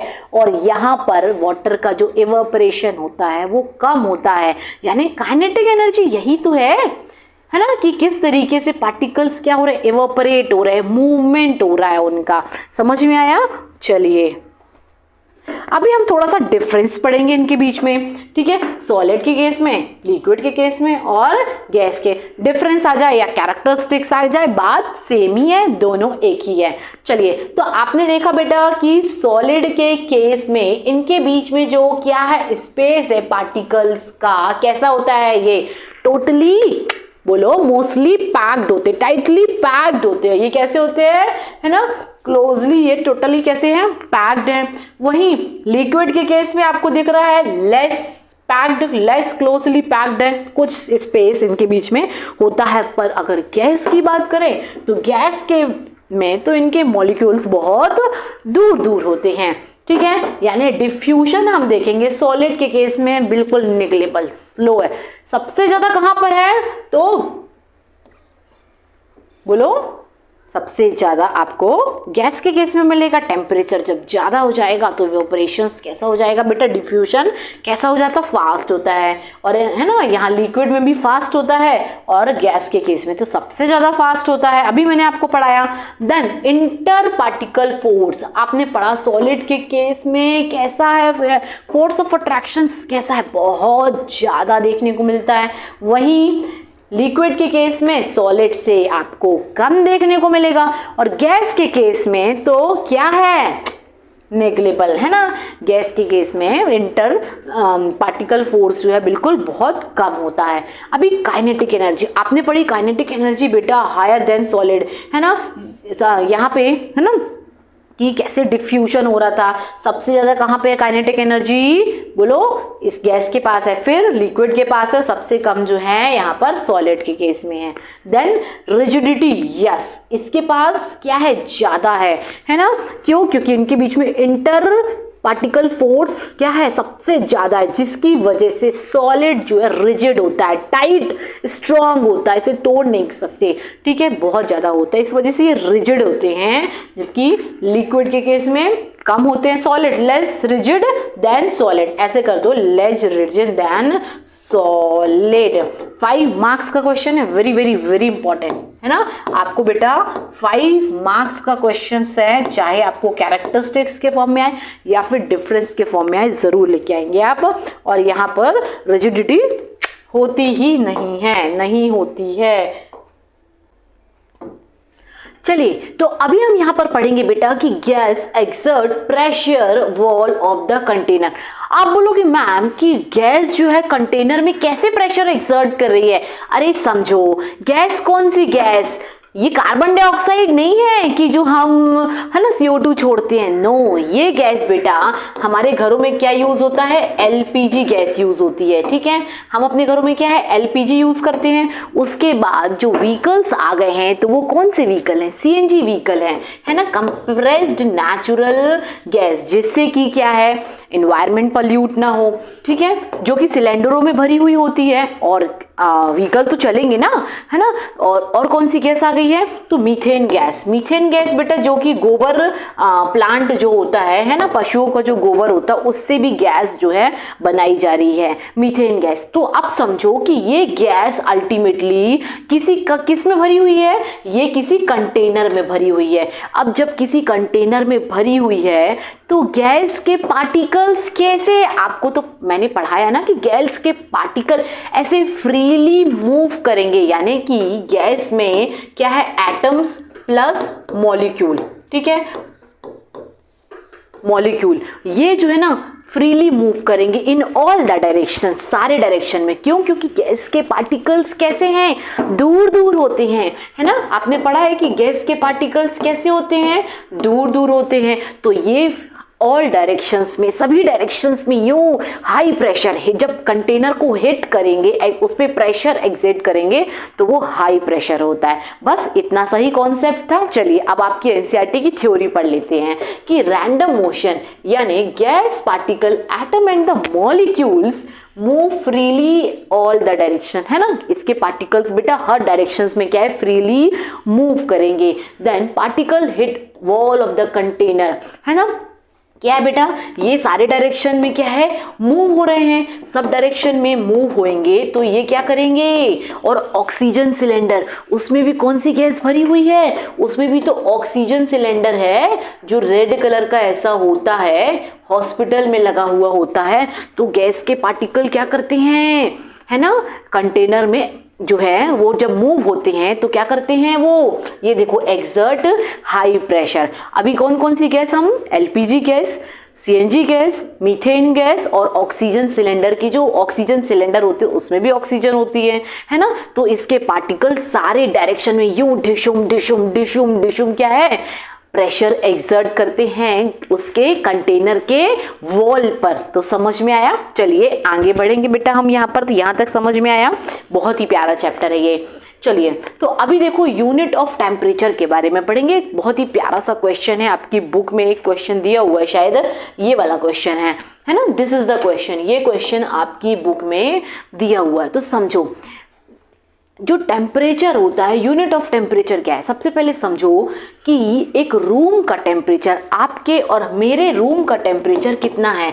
तो रूम टेम्परेचर जो होता है वो कितना होता है, जनरली 25 डिग्री सेल्सियस होता है, ठीक है। अभी फ्रीजिंग पॉइंट क्या होता है, फ्रीजिंग पॉइंट बोलोगे मैम 0 डिग्री सेल्सियस, मेरे यहाँ तो 0 डिग्री सेल्सियस में आइस बन जाती है, ठीक है, मान लिया 0 डिग्री सेल्सियस। अरे ये सोचो जम्मू कश्मीर में जो फ्रीजिंग पॉइंट है, जो अंटार्कटिका में जो फ्रीजिंग पॉइंट है, तो वहां पर -, डिग्री सेल्सियस है, -50, है ना, -50 डिग्री सेल्सियस। कहाँ, जम्मू कश्मीर में इतनी ठंड, -50 नहीं तो 20, 30 इतना मान सकती हैं, ठीक है। यानी कि हम 10 या 50 डिग्री सेल्सियस के आसपास वहां पर इतनी बर्फ जो है जम जाती है विंटर के टाइम पे।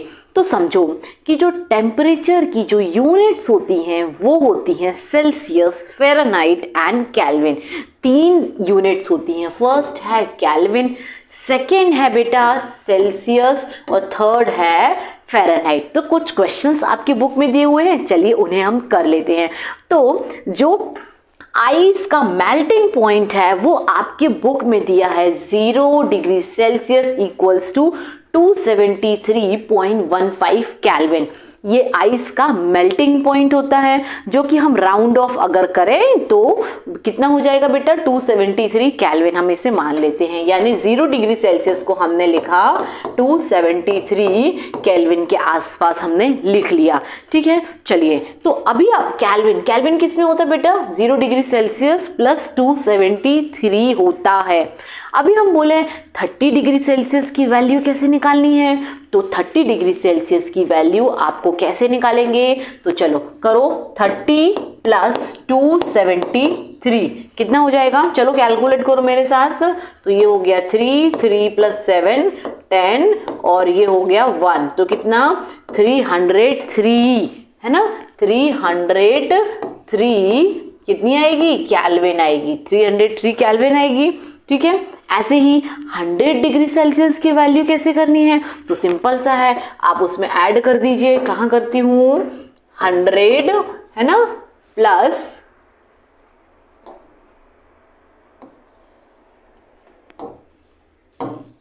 273, तो कितना हो जाएगा ये 373।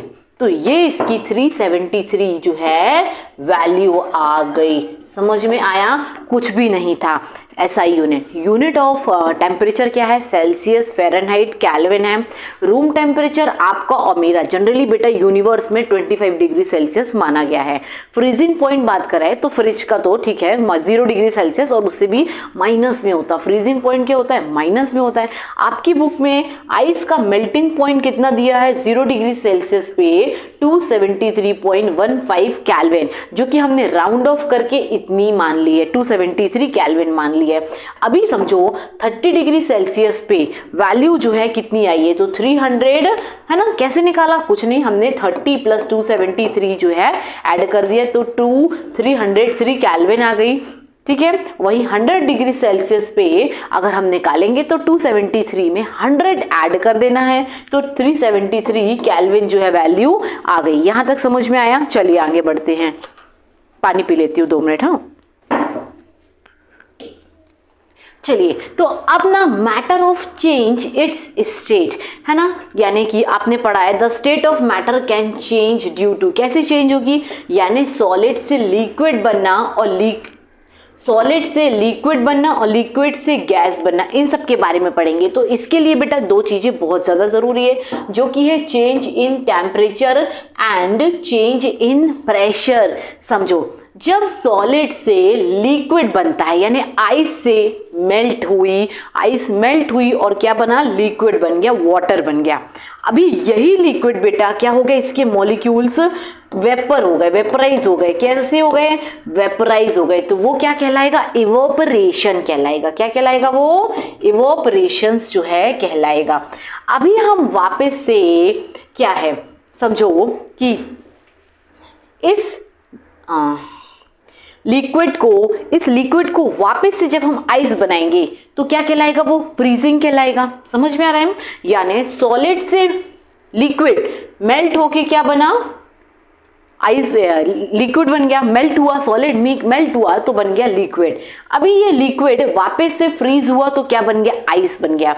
और ये लिक्विड जब क्या हुआ, वेपर्स के फॉर्म में इवोपरेट हुआ तो इवोपरेशन हो गया। क्या हो गया, इवोपरेशन हो गया। और जब गैस के पार्टिकल्स को वापस से हाई प्रेशर दिया जाएगा, गैस के उसके पार्टिकल्स को हाई प्रेशर दिया और पास पास पास पास पास पास पास पर लेके आएंगे तो वो वापस से किस में बन जाएगा, लिक्विड बन जाएगा, यानी कि कंडेंसेशन। ठीक है, अभी हमने एक प्रोसेस और होती है, सॉलिड से सीधा गैस बनना, क्या कहलाता है, डिफ्यूजन कहलाता है ना। डिफ्यूजन हम पढ़ेंगे इसे वापस से, है ना। और गैस से वापस सॉलिड बनना, सब्लिमेशंस। ठीक है, तो इन सारे टॉपिक्स को हम आगे डिटेल में कवर करेंगे। चलिए, बोल रहे होगे मैम ये क्या, कैसे कैसे टॉपिक हैं, है ना, है पढ़ना है, कोर्स में है तो पढ़ना पड़ेगा। अब समझो effect of change of the temperature. बेटा इस टेम्परेचर में इसके क्या क्या इफेक्ट हैं समझो। जब कोई सॉलिड, आपने इस सॉलिड को क्या दिया बेटा, हीट दिया, हीट दिया यानी कि उसके पार्टिकल्स के पास क्या आ गई, एनर्जी आ गई, है ना। अब उसके पार्टिकल्स कैसे होंगे, हीट दोगे तो वो मेल्ट होने लगेगा, सॉलिड जाएगा कहाँ, लिक्विड में। अब उसके पार्टिकल्स कैसे दूर दूर हो गए, पार्टिकल्स जब दूर दूर हो गए, अभी पार्टिकल कैसे थे, ऐसे सटे सटे थे, ठीक है। हीट दी यानी ये लिक्विड में आ गया, तो पार्टिकल जब क्या है दूर दूर जाएंगे तो उसमें आ गई काइनेटिक एनर्जी, यानी कि उसके पार्टिकल्स का क्या हो गया, मूवमेंट होने लगा। क्या होने लगे, उसके पार्टिकल्स जो है मूव होने लगे। अब जब मूव होंगे यानी कि पार्टिकल दूर दूर जाएंगे तो उसमें फोर्स ऑफ अट्रैक्शन कैसा हो जाता, कम होता, क्योंकि सॉलिड में फोर्स ऑफ अट्रैक्शन कैसा है, ज्यादा है, पर लिक्विड में फोर्स ऑफ अट्रैक्शन कम होता है। कैसे होता है, मैंने आपको बताया कि लिक्विड के पार्टिकल कैसे है, ऐसे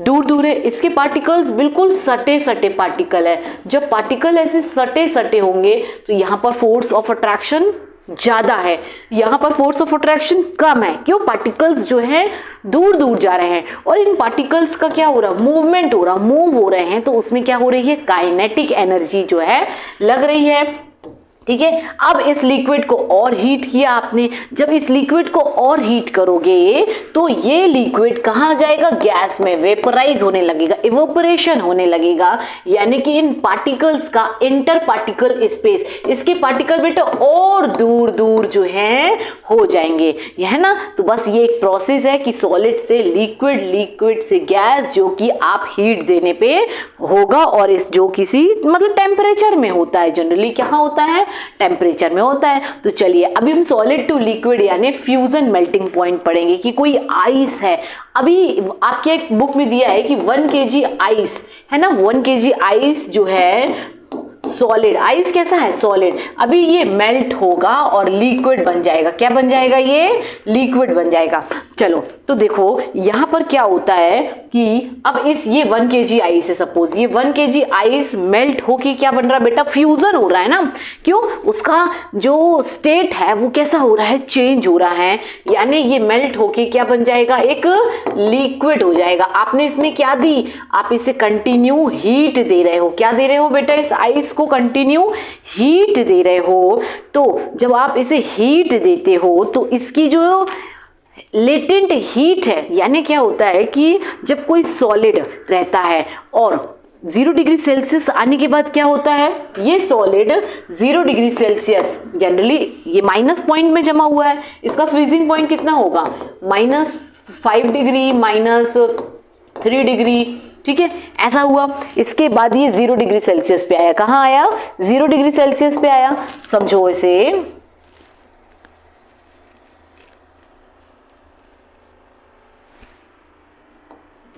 समझो ये इसका -5 डिग्री सेल्सियस पे ये है, फिर टेम्परेचर बढ़ा, आपने निकाला तो ये -4 डिग्री सेल्सियस, फिर ये 0 डिग्री सेल्सियस, फिर टेम्परेचर कैसा है, ये अभी माइनस में था, टेम्परेचर जो है ना 2 degree Celsius.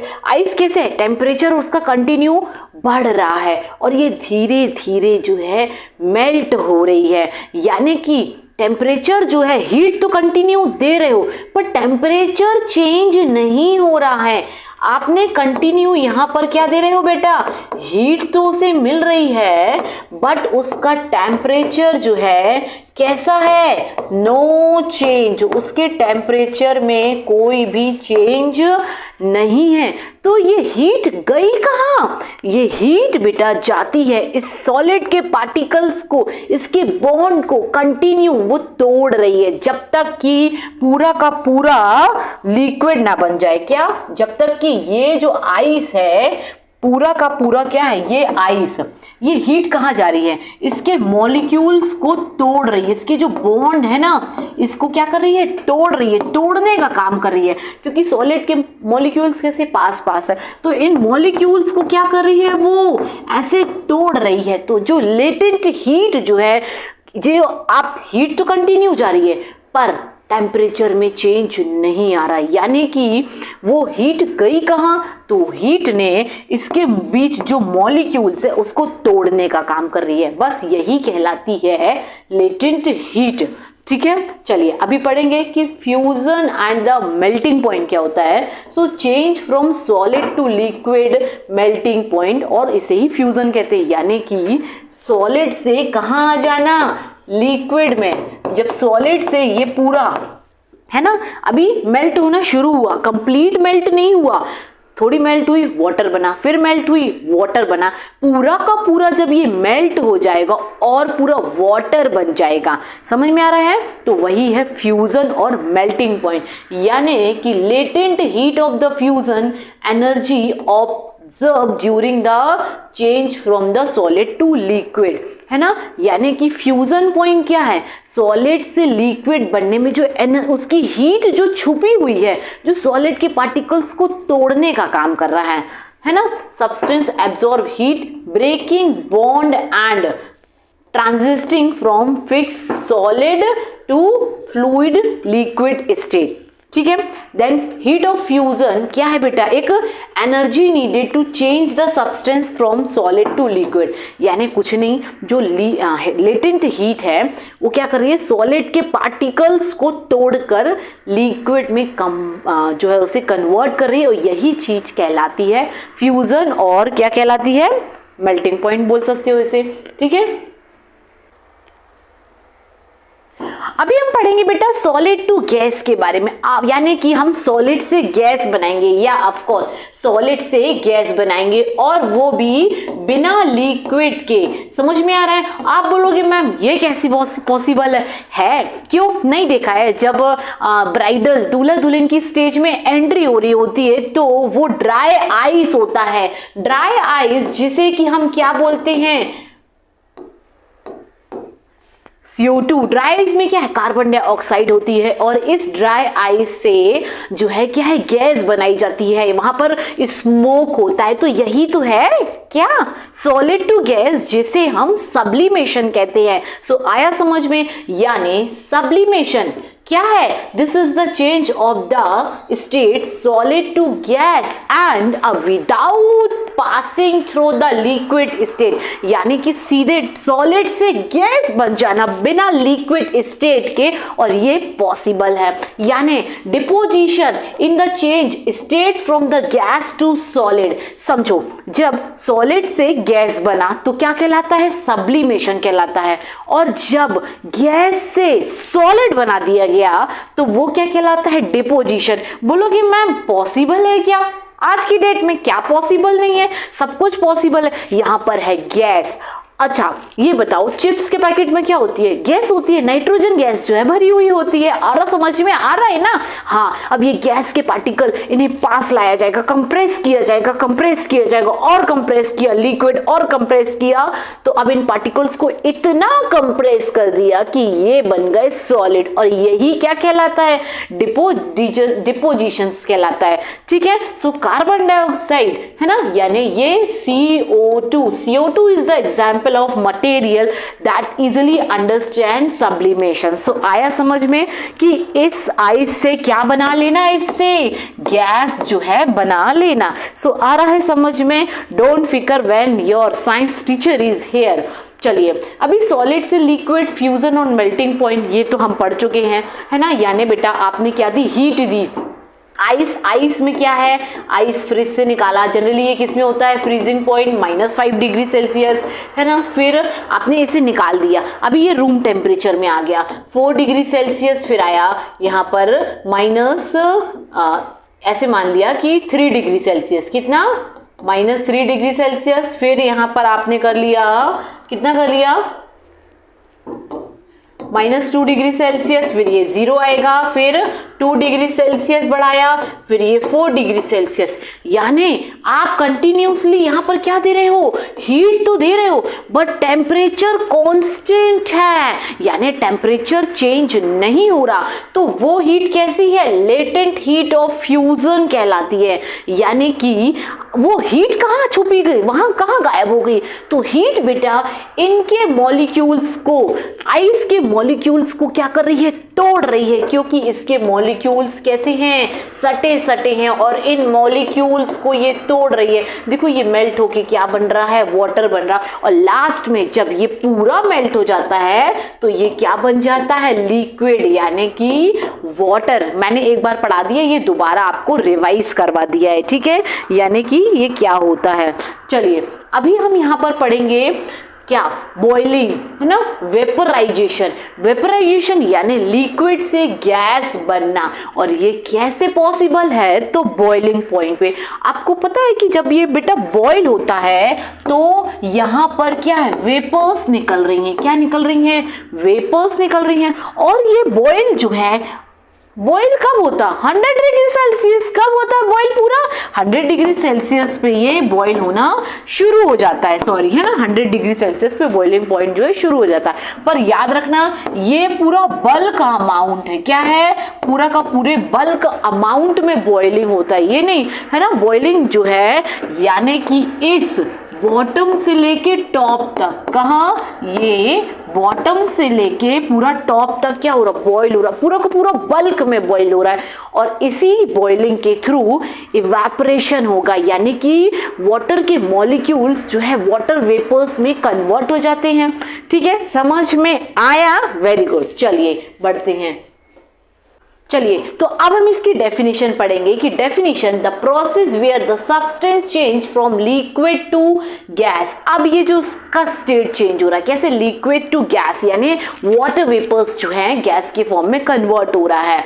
Require heat absorption to overcome inter molecular force. आपको पता है ना कि इसमें क्या है, लिक्विड में क्या है, मॉलिक्यूलर थोड़ा सा दूर दूर होते हैं, और गैस में, वाटर वेपर में मॉलिक्यूल्स और भी ज्यादा दूर होते हैं, है ना। तो क्या कर रहा है यहाँ पर, जो इंटरमोलिकुलर फोर्स जो है उसे तोड़ने का काम कर रहा है।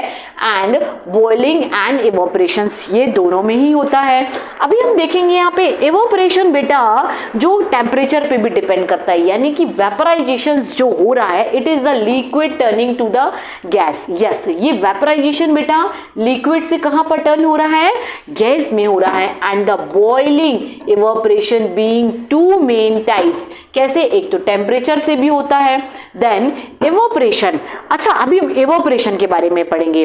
देखो बॉइलिंग के केस में पूरे के पूरे बल्क अमाउंट में, पूरे के पूरे बल्क अमाउंट में क्या हो रहा, बॉइल हो रहा है। पर इवोपरेशन ऑटोमेटिक होता है, बस टेम्परेचर की जरूरत होती है। समर के डेज में टेम्परेचर जो होता है बेटा ज्यादा होता है। क्या होता है समर के डेज में, आपको पता है ना, समर के डेज में टेम्परेचर कितना होता है, टेम्परेचर ऑलमोस्ट पहुंच जाता है 45 डिग्री सेल्सियस। इस 45 डिग्री सेल्सियस में जो लिक्विड होता है उसका इवोपरेशन क्या हो जाता है, फास्ट हो जाता है। और वहीं समर में जहां टेम्परेचर 25 डिग्री सेल्सियस है तो ये इवोपरेशन स्लो हो जाता है, यानी कि यहाँ पर क्या हो जाएगा, फास्ट। और वहीं विंटर के डेज में ये इवोपरेशन जो है वो कैसा हो जाता है, स्लो हो जाता है। ठीक है ना। तो चलो इवोपरेशन क्या है, सरफेस एट एनी टेम्परेचर। और याद रखना इवोपरेशन सरफेस पे होता है, कहां पर होता है, मैं बताती हूँ, आगे बताती हूँ, है ना। while boiling rapid bulk process occurring through the liquid, यानी समझो कि इवोपरेशन बॉइलिंग के केस में, बॉइलिंग के केस में बेटा जब वाटर बॉईल हो रहा है, यहां से आपने नीचे से क्या फायर दिया तो पूरा बॉईल हो रहा, बल्क में पूरा का पूरा वाटर जो है क्या हो रहा है, बॉईल होके उसके इवोपरेशन होगा। पर इवोपरेशन जो होता है ना, कहां पर होता है, जैसे यहाँ पर पानी रखा हुआ है तो ये सरफेस पे होता है, कहाँ पे हो रहा है, सरफेस पे हो रहा है। यहाँ पर जो है यानी सरफेस पे कैसा हो जाएगा, इसका इवोपरेशन फास्ट होगा। और यहाँ पर जो है इसके स्लो एनर्जी है, यहाँ पर काइनेटिक एनर्जी कैसी हो गई, फास्ट फास्ट फास्ट। सरफेस पे ज्यादा इवोपरेशन होता है, जबकि टॉप पे अगर बॉटम पे देखें, अगर सबसे नीचे साइड देखें तो वहां पर इवोपरेशंस नहीं होता। ठीक है ना। Then specific boiling point where vapour pressure exert external pressures, ठीक है, कुछ भी नहीं है बस। चलिए अभी हम यहाँ पर समझेंगे, ये तो कुछ नहीं, ये तो मैंने आपको एक्सप्लेन कर दिया है। अभी समझो effect of change of pressure. समझो प्रेशर क्या होता है, वही प्रेशर यानी गैस के पार्टिकल्स को पास ला रहे हैं। क्यों? क्योंकि उसे लिक्विड में, है ना, जब उसके पार्टिकल्स को पास ले आए और पास लाके उसे क्या कर दिया, लिक्विड में कन्वर्ट कर दिया। अब उसके पार्टिकल्स को और पास लाओ तो सॉलिड में कन्वर्ट हो जाएंगे। तो याद रखना, अब जब इतना आपने हाई प्रेशर दिया, आप क्या कर रहे हो, उसे दबा रहे हो, कंप्रेस कर रहे हो, आप उसे हाई प्रेशर दे रहे हो, तो देखा है ना। तो चलिए जब क्या हाँ ठीक है बस तो क्या है, जब आप गैस को हाई प्रेशर देते हो बेटा, हाई प्रेशर अप्लाइड करते हो गैस में, सो gate compressed into the small volume, है ना, वो क्या, इस कम वॉल्यूम, स्मॉल वॉल्यूम कैसा आपने उसका कम कर दिया है। When also lower its temperature and gets lignified. तो देखो क्या है बेटा, यहां पर आपने कैसा प्रेशर दिया है, हायर प्रेशर दिया है, और इस हायर प्रेशर के साथ साथ आप क्या कर रहे हो, इसे कूलिंग करने का भी काम कर रहे हो। क्या कर रहे हो, इसे कूलिंग करने का भी काम कर रहे हो। हायर प्रेशर दिया इसे और इसके पार्टिकल पास लेके आए, साथ ही उसे कूल कर रहे हो। क्यों? क्योंकि उसके टेम्परेचर को मेंटेन करने के लिए, और अल्टीमेटली देखो इसके पार्टिकल दूर थे, अब इसमें क्या बेटा, इसे लिक्विड में ले आए हैं। देन अभी ये एक कुछ नहीं सिलेंडर है और उस पर आप प्रेशर डाल रहे हो, क्या कर रहे हो, ऊपर से पिस्टन यानी उस पे आप प्रेशर डाल रहे हो, उसके पार्टिकल्स को दबा रहे हो, ठीक है। अब आपने क्या किया, उसमें और प्रेशर डाल के उसे सॉलिड लिक्विड से आपने क्या कर दिया, सॉलिड किया। तो दो चीज यहां पर याद रखना, एक तो ये कि आपने उसे क्या किया है, हायर प्रेशर में डाला, क्या हायर प्रेशर दिया, क्यों? क्योंकि उसके स्टेट्स को चेंज करना है। और दूसरा बेटा आपने क्या किया है, उसे कूलिंग किया। क्या किया, कूलिंग किया। क्यों किया, क्यों? उसके टेम्परेचर को मेंटेन करने के लिए। क्या? उसके टेम्परेचर को मेंटेन करने के लिए। So we can say that gases can be liquid turn into the liquid by the compression and the cooling. समझ में आया?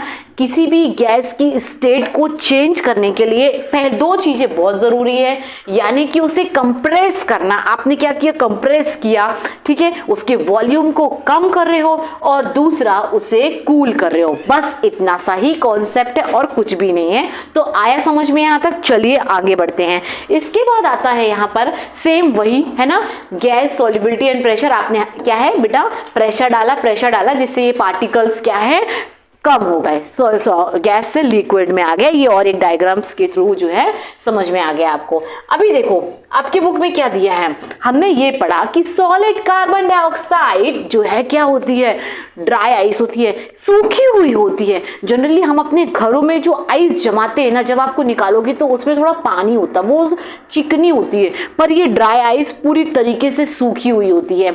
और इसकी एक खास बात क्या है, वेडिंग सीजन में इसका बहुत ज्यादा यूज होता है। अभी ये ना डायरेक्ट सॉलिड टू गैस, कैसे बेटा, ये जो है ना डायरेक्ट सॉलिड से, जो मैं आपको समझा रही थी वो यही था कि इसे आप डायरेक्ट सॉलिड से गैस में कन्वर्ट कर रहे होते हो, यही तो कहलाता है सब्लिमेशन। चलिए, so carbon dioxide gas compressed under higher pressure, of course, है ना, particle get closer together turn into the solid carbon dioxide। समझ में आया? then pressure solid CO2 is reduced atmospheric pressure। क्या है, जो इसका जो प्रेशर है कार्बन डाइऑक्साइड का, कितना रिड्यूस किया आपने, एटमॉस्फेरिक प्रेशर।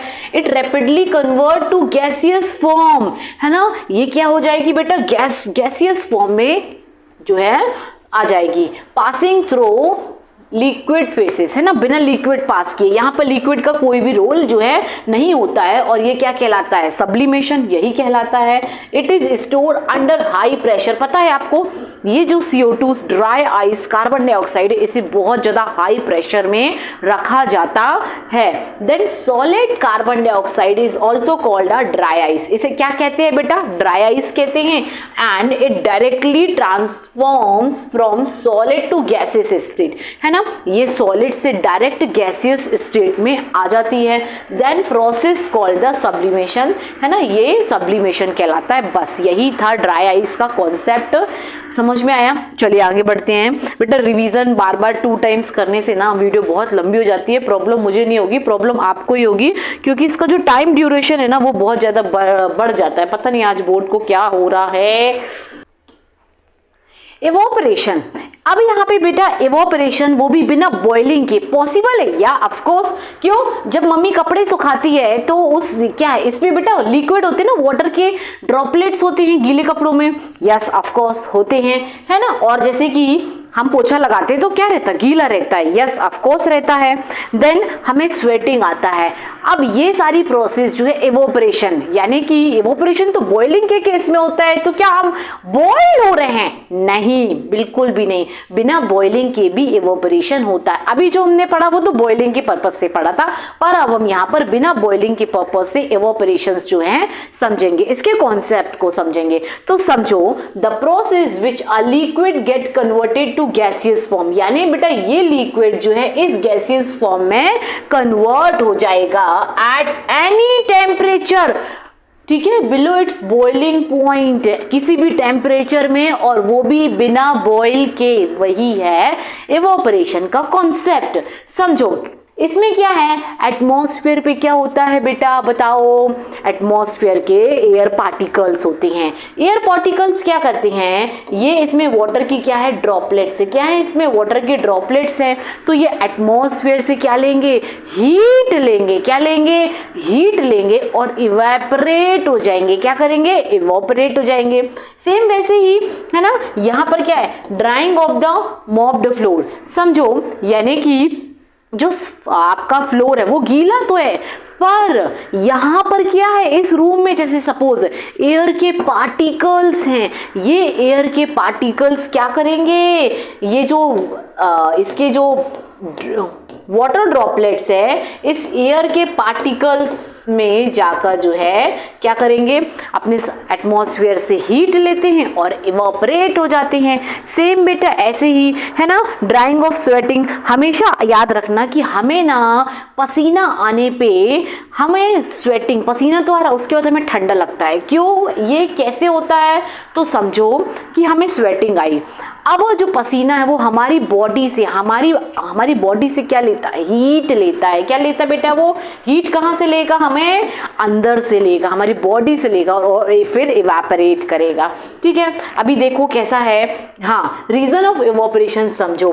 अभी बॉइलिंग हम बल्क में कर रहे थे, अभी ये क्या है? इसका सरफेस है। सरफेस पे याद रखना कि सरफेस पे फास्ट इवोपरेशन होता है। क्यों? क्योंकि काइनेटिक एनर्जी सरफेस पे पार्टिकल्स फास्ट मूव करते हैं और यहाँ पर जो बॉटम में पार्टिकल्स स्लो मूव करते। कैसे करते हैं? स्लो मूव करते हैं। यानी हमेशा इवोपरेशंस कहाँ पे होता है? सरफेस पे होता है, नीचे नहीं होता। यहाँ इवोपरेशंस नहीं होगा। कहाँ होगा इवोपरेशन? सरफेस पे होगा। Evaporation happen heat energy. ठीक है, ऊपर से क्या बेटा? हीट मिली, liquid molecules to gain enough kinetic energy to break free from their intermolecular bond into their air and the gas vapor। समझिए इस कॉन्सेप्ट को, ऐसे समझिए कि सरफेस पे काइनेटिक एनर्जी कैसी है? ज्यादा है। कैसी है सरफेस पे? यहाँ पर काइनेटिक एनर्जी जो होती है ज्यादा होती है। यानी कि यहाँ पर पार्टिकल्स जो हैं कैसे ज्यादा तरीके से फास्टली मूव करते हैं सरफेस पे, और ये इंटरमोलिकुलर स्पेस है ना, यानी कि वाटर लिक्विड के मॉलिक्यूल्स को तोड़ने का काम करेगा और वो क्या हो जाएगा? इवेपोरेट हो जाएगा। समझ में आया कॉन्सेप्ट? है ना। तो यही था रीजन फॉर द इवेपोरेशंस। चलिए अभी हम क्या पढ़ेंगे यहाँ पर, समझो कि फैक्टर अफेक्टिंग इवेपोरेशंस कैसे होता है। Increase surface area.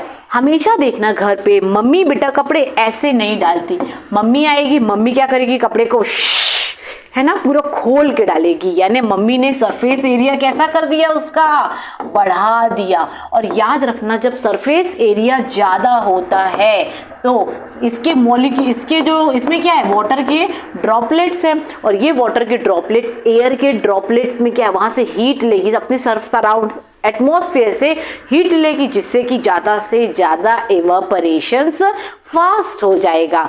समझ में आ रहा है, ठीक है ना। चलो, evaporation is the surface phenomena. Evaporation क्या है, सरफेस फिनोमिना है। If the surface is increased, यदि सरफेस एरिया ज्यादा होगा, so rate of evaporation increase. समझ में आया। यदि देखो ये as compare to this cloth faster evaporate, क्यों, क्योंकि इसका इवोपरेशन ज्यादा है, यानी इसका सरफेस एरिया ज्यादा है। सरफेस एरिया ज्यादा होने की वजह से इवोपरेशन भी फास्ट हो जाता है, इंक्रीज हो जाता है। while putting cloth for drying up and spread them out, ठीक है, समझ में आया। चलिए, इंक्रीज ऑफ टेम्परेचर, हाँ ऑफ कोर्स है ना। आप क्यों बेटा, ये तो आपको मैंने अभी जस्ट समझाया कि समर के डेज में टेम्परेचर ज्यादा होता है। कितना होता है, 45 डिग्री सेल्सियस होता है। तो इवोपरेशंस बेटा कैसा हो जाएगा, फास्ट हो जाएगा। सन रेज इतनी ज्यादा हीट होती है कि इवोपरेशंस फास्ट होता है ना। टेम्परेचर का बहुत रोल होता है। वहीं विंटर में, वहीं पर रेनी सीजन में इवोपरेशंस जो होता है कम होता है। क्यों, क्योंकि जो सनरेज की जो हीट होती है वो कम होती है उस टाइम पे। सो increase of temperature, greater number of particle get enough kinetic energy into the water vapor। यानी समझो कि ये जो इसके वाटर वेपर, इन्हें क्या है, काइनेटिक एनर्जी कैसी हो रही है बेटा, फास्ट है। क्यों, क्योंकि सन रेज की हीट जो है ज्यादा हो रही, जिससे कि सरफेस पे क्या है, काइनेटिक एनर्जी ज्यादा हो रही है, फास्ट हो रही है। काय पार्टिकल मूव कर रहे हैं और वो क्या हो जाएंगे, इवापोरेट हो जाएंगे। समझ में आया। अभी देखो क्या होता है, डिक्रीज इन ह्यूमिडिटी। समझो ह्यूमिडिटी है यानी कि ऑलरेडी यहाँ पर बहुत सारे पार्टिकल्स हैं। क्या है, बहुत सारे एयर के पार्टिकल्स हैं। अभी ये क्या है, लिक्विड है, ये लिक्विड है। अब ये लिक्विड क्या हो रहा है, इवापोरेट हुआ, तो इसके मॉलिक्यूल्स क्या है, ऊपर गए। तो यहाँ पर ऑलरेडी एयर के क्या है, वाटर वेपर है। वो बोलेंगे अरे दब जा, दब, क्या कर देते, उसे दबा देते हैं, है ना, जिससे कि क्या है, इवापोरेशन नहीं होता। यानी कि ह्यूमिडिटी जब ज्यादा होती तो इवापोरेशन कम होता है। समझ में आ रहा है। यानी समझो जब ह्यूमिडिटी ज्यादा है तब इवापोरेशन जो है कम होता है। समझिए, humidity is the amount of the water vapour present in the air. यानी कि एयर में क्या है, ऑलरेडी वाटर वेपर प्रेजेंट है। जब प्रेजेंट है तो लिक्विड का वाटर वेपर्स जो है आने देगी नहीं, उसे दबा देगी। ठीक है ना। So the air around can not hold more than amount of the water vapour eight given temperature. तो और ज्यादा वाटर वेपर अब वो नहीं ले सकती। The amount of water in air is already high, वैसे ही ज्यादा है, यहाँ पर जगह कहाँ है, इस वजह से वो क्या करती है, इन वाटर वेपर्स को वापस से दबा देती है। And the rate of evaporation decrease, है ना। जब याद रखना ह्यूमिडिटी बेटा ज्यादा होगी तब रेट ऑफ इवोपरेशन जो है कम होता है। चलिए विंड पार्टिकल्स के बारे में हम थोड़ा सा पढ़ लेते हैं। या इंक्रीज इन विंड, देखो क्या है बेटा, कपड़े सूख रहे हैं, है ना, कपड़े सूख रहे होते हैं तो इस कॉन्सेप्ट को समझो कि विंड चली, हवा चली, क्या है, हवा जो है चली। अभी क्या है, हवा जो है विंड पार्टिकल यानी हवा चल रही है। इसके पार्टिकल्स कैसे हैं, मूव कर रहे हैं, क्या कर रहे हैं, मूव कर रहे हैं। अभी इनमें क्या है, वाटर ड्रॉपलेट्स के कुछ पार्टिकल हैं, ये कैसे हुए बेटा, इवोपरेट हुए। तो हवा चली तो ये इन पार्टिकल्स को क्या है, अपने साथ ले गई।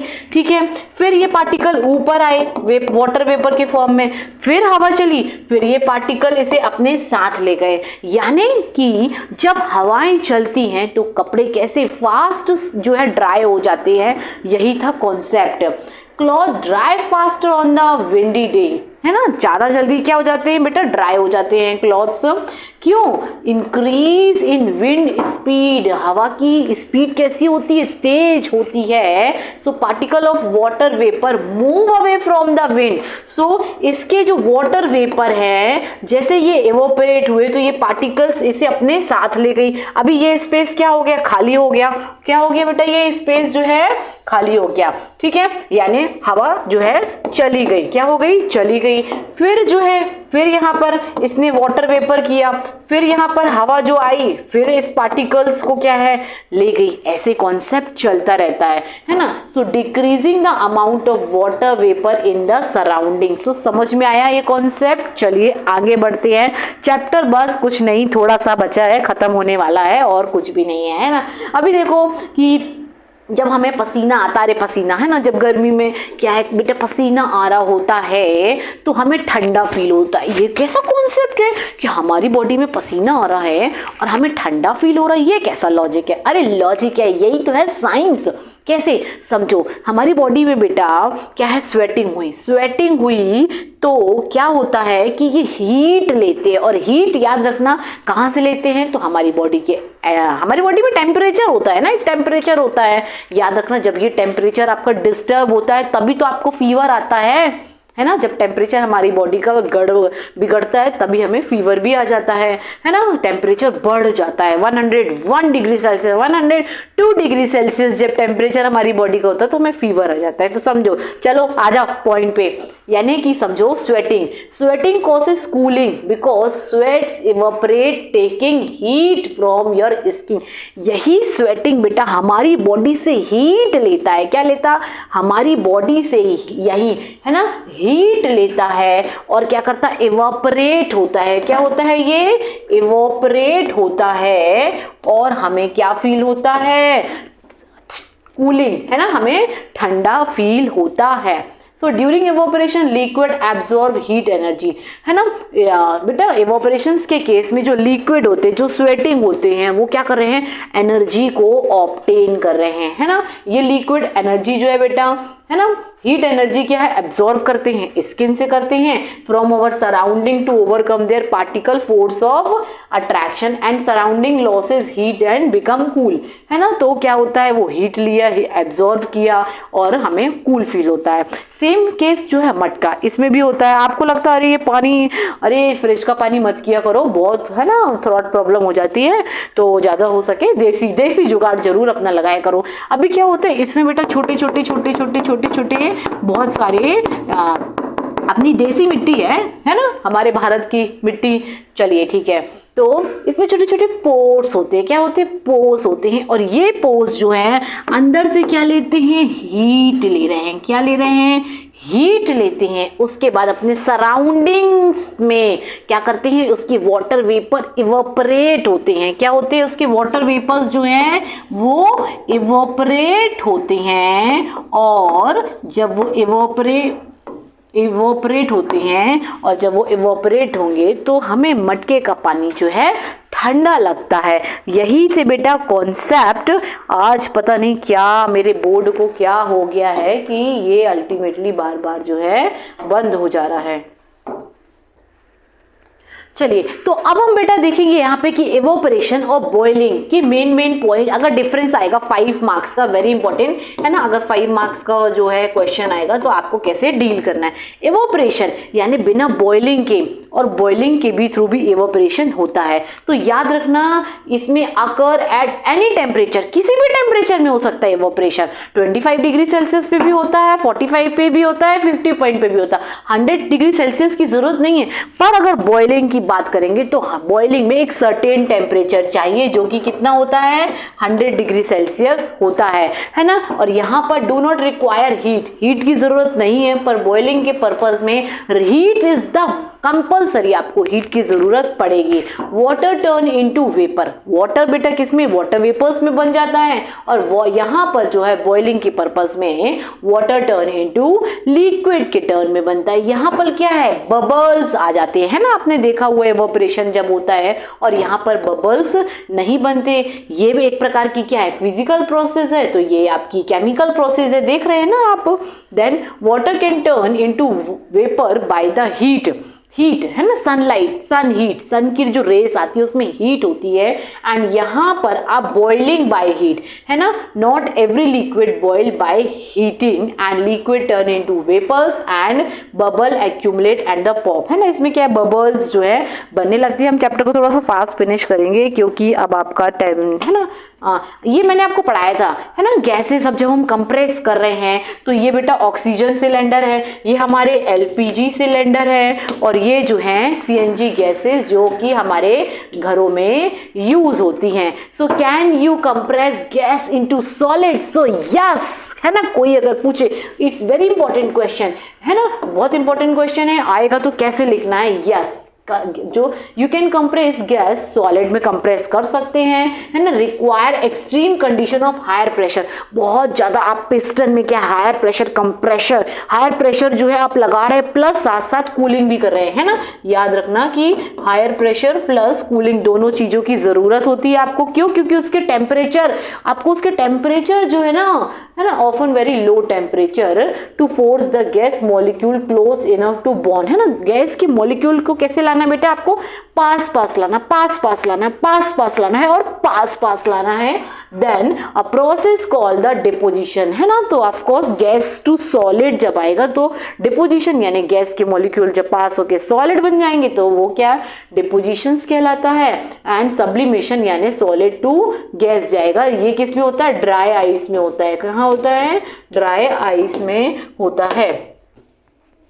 चलो, नेल पॉलिश तो सभी लगाते हैं, गर्ल्स ने भी लगाई, बॉयज ने भी लगाई। बोलोगे नहीं मैम, अरे बचपन में लगाते थे, मम्मी मुझे भी नेल पॉलिश लगा दो ना, है ना। चलिए, गर्ल्स लगाती हैं तो थिनर लगाते हैं और नेल पॉलिश लगाते हैं, तो उस समय हमें इतना ठंडा ठंडा क्यों फील होता है, क्योंकि ये जो है ना, जो भी केमिकल है इससे जो हम भी लेते हैं, ये बेटा आपकी स्किन से क्या है, हीट एनर्जी ऑब्टेन करते हैं और ये लिक्विड वेपर्स में क्या होते, कन्वर्ट हो जाते हैं। लिक्विड टर्न टू वेपर्स, है ना, वेपर्स में कन्वर्ट हो जाते हैं, जिसकी वजह से हमें क्या है, जो है कूल फील होता है ना, हमें जो है ठंडा फील होता है। So making the surface feel cold, हमारा जो सरफेस है ये क्या है, ठंडा फील होता है। इसके पीछे भी साइंस है, same science behind the nail polish remover feel cold, जो कि हमें ठंडा फील होता है।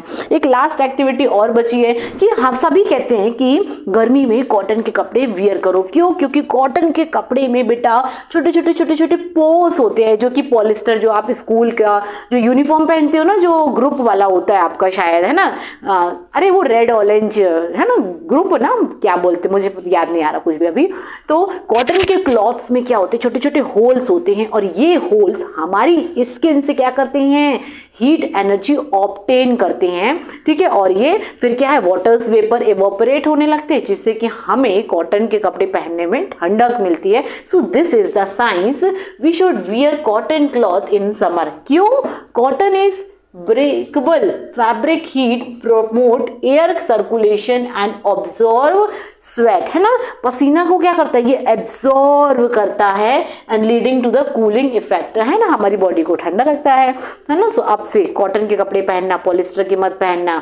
चलिए, अभी क्या होता है, फीवर आता है, फीवर आता है यानी कि हमारी बॉडी का टेम्परेचर बेटा कितना पहुंच गया है, हमारी बॉडी का टेम्परेचर जो है 103 डिग्री सेल्सियस पहुंच गया। अब इस टेम्परेचर को क्या किया जाए, ठंडा किया जाए। कैसे किया जाए, तो मम्मी जो है हमारी सिर पे क्या रखती है, कॉटन की पट्टी रखती है। अब वो जो होल है कॉटन की पट्टी में, छोटे छोटे कॉटन में क्या छोटे छोटे छोटे छोटे टाइनी, है ना, ये टाइनी पोर्स होते हैं। तो ये पोर्स क्या करते हैं, हमारी बॉडी का टेम्परेचर वैसे ही ज्यादा है ना, तो क्या है, ये पट्टी क्या करेगी, हीट एनर्जी जो है हमारे स्किन से क्या करेगी, एब्जॉर्ब करेगी। क्या करेगी, यहाँ से हीट एनर्जी जो है वो क्या की जाएगी, एब्जॉर्ब की जाएगी, और है ना, तो हमें क्या है, हमारी बॉडी का टेम्परेचर को कम किया जा रहा है। क्या किया जा रहा है? कम किया जा रहा है। ये फिर वाटर जो है इवोपरेट होने लगता है ना, तो जिस वजह से हमारा बुखार जनरली उतर जाता है। So when we place wet cloth strip person's forehead, forehead यानी माथे पे यहाँ पर, है ना।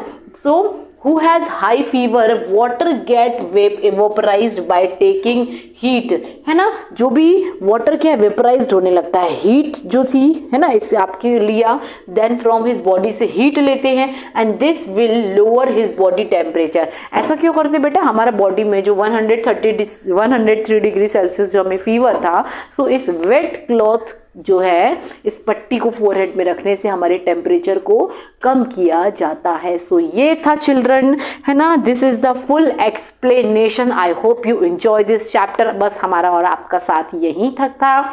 चलिए नीचे कमेंट में बताइए मुझे कि आप अगला वीडियो किस चैप्टर में चाहते हैं, और इसके आपको 12 चैप्टर्स के वीडियोस आपको इस चैनल के प्लेलिस्ट में मिल जाएगी। तो विजिट करिए, पढ़ते रहिए, स्वस्थ रहिए। Okay, bye bye, thank you.